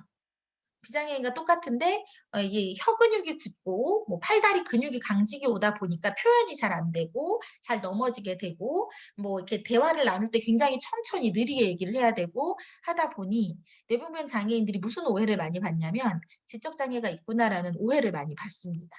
근데 그런 오해를 하지 않으셨으면 좋겠어요. 그래서 마비 증세로 인해서 보행이나 일상생활에 제약이 있어요. 예를 들면 뇌병변 장애에 제일 많이 들어가는 인구 집단이 누구냐면 중풍, 뇌졸중. 중풍이나 뇌졸중 있으신 분들 표현 잘 안 되시는 경우가 많죠. 이 말이 머릿속에는 있는데 이게 표현이 안 되는 거예요. 그래서 소리로 안 나기 때문에 언어 장애가 같이 오셔서 뇌졸중인 분들도 다수가 있고요. 또 뇌성마비 장애도 많습니다. 뇌성마비 장애라고 옛날엔 불렀는데 지금은 이걸 다 묶어 가지고 뇌병변 장애라고 이야기를 합니다. 그래서 뇌병변 장애 분들은 말하는 내용이 알아듣기 어려울 경우에는 다시 얘기해 달라고 우리가 요청하는 게 예의예요. 그분이 뭔가 얘기를 하셨는데 나는 잘 이게 안 들려요. 같은 한국어로 얘기를 하고 있는데 막 못 알아듣겠어요. 그러면 천천히 다시 얘기해 달라고 하면 다시 말씀을 해 주실 거예요. 그러면 우리가 자꾸 만나고 익숙해지다 보면 그분이 하는 얘기가 쉽게 들립니다. 되게 신기한 게요. 뇌병변 장애인의 그 언어는 자주 안 만나면 안 들리고요. 자주 만나면 잘 들립니다. 그래서 이렇게 집중을 해서 자주 만나다 보면 그분이 대충 이렇게 이야기를 하시는 것 같고 옆에서 아무도 못 알아듣는데 나는 알아들을 수 있는 그런 상황이 오게 돼요. 저도 굉장히 친했던 한 친구가 미국인 뇌병변 장애인이었는데 다른 미국인들이 하는 영어는 못 알아듣겠어요. 근데 그 친구가 하는 영어는 다 알아듣는 거예요. 그래서 다른 미국인들이 저한테 너 영어 진짜 잘한다고. 뇌병변 장애인이 하는 영어 어떻게 이렇게 잘 알아듣냐고 하는데 제가 그랬죠. 저 영어를 잘하는 게 아니라 이 친구 말만 잘 알아듣는 거라고. 친해지면 다 들립니다. 뇌병변 장애는 지능과는 관련이 없고 똑같이 감정이 있고 욕구를 표현하실 수 있고요. 그래서 넘어졌을 때는 당황해서 팔이나 신체 부위를 잡아 끌거나 이렇게 하지 않고 뭐 어떻게 도와줬으면 좋겠냐고 이렇게 의사를 확인을 하면서 이렇게 일어날 수 있도록 하는 게 좋은데요. 때로는 혼자 일어나시는 게 더 편할 수도 있어요. 그래서 우리가 막 임의대로 막 이렇게 의사 묻지도 않고 이렇게 막 일으킨다거나 이런 것보다는 네, 요런 상황들에 대해서는 그때그때 이렇게 같이 함께 하다가 넘어지게 되거나 이럴 때는 이렇게 대응하시면 좋겠습니다. 그래서 이런 다양한 장애 유형별 특징은 여기다 넣어 놨으니까요. 한번 쭉 나중에 자료 복지관에서 주실 거예요. 지금 화면으로만 보시고 계실 텐데요. 그때 이제 읽어 보셔도 좋겠고요. 마지막으로 이제 선생님들께 요청만 드리고 마치도록 하겠습니다. 지역에서 장애인분들이랑 같이 활동하실 때 시혜적이거나 동정의 태도로 대하시진 않았으면 좋겠다는 거고요. 모르는 게 있을 때는 복지관에 언제든지 문의하세요. 시민홍어인과 복지관은 협조 관계입니다. 그래서 이런 상황이다. 뭔가 내가 장애인을 만나고 있는데 이 장애인분이 자꾸 뭐 나한테 이상한 얘기를 한다. 이럴 때 내가 뭘 어떻게 해야 될지 모르겠다. 이럴 때 복지관에 다 문의하세요. 실제로 이런 사례 많습니다. 어떤 지적장애인 어르신이 자꾸 시민홍어인한테 같이 자자고 하셔서 자기랑 같이 자자는 얘기만 계속 하시거나 뭐 이런 경우 되게 당황스럽게 되잖아요. 내가 어떻게 대응해야 되는지 이런 건 복지관에 계속 이렇게 문의하시면서 활동하시면 되겠고요. 또 친구가 되는 거예요. 우리는 자원봉사자가 아니고 문제 해결사도 아니에요.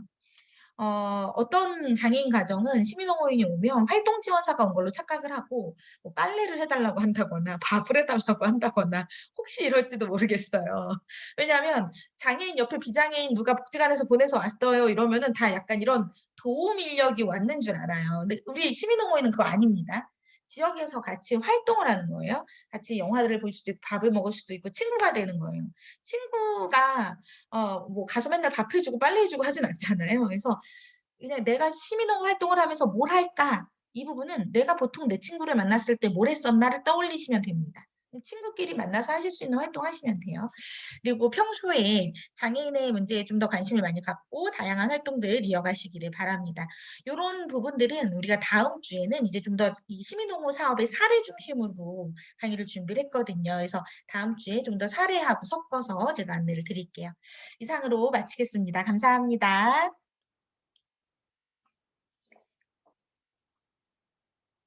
감사합니다. 복지관 선생님 마무리해 주세요. 네.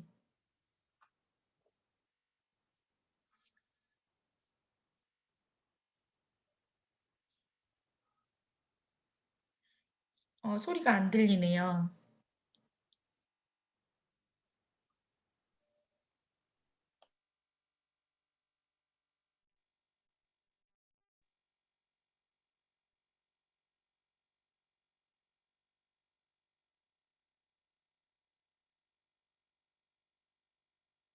소리 안 들려요.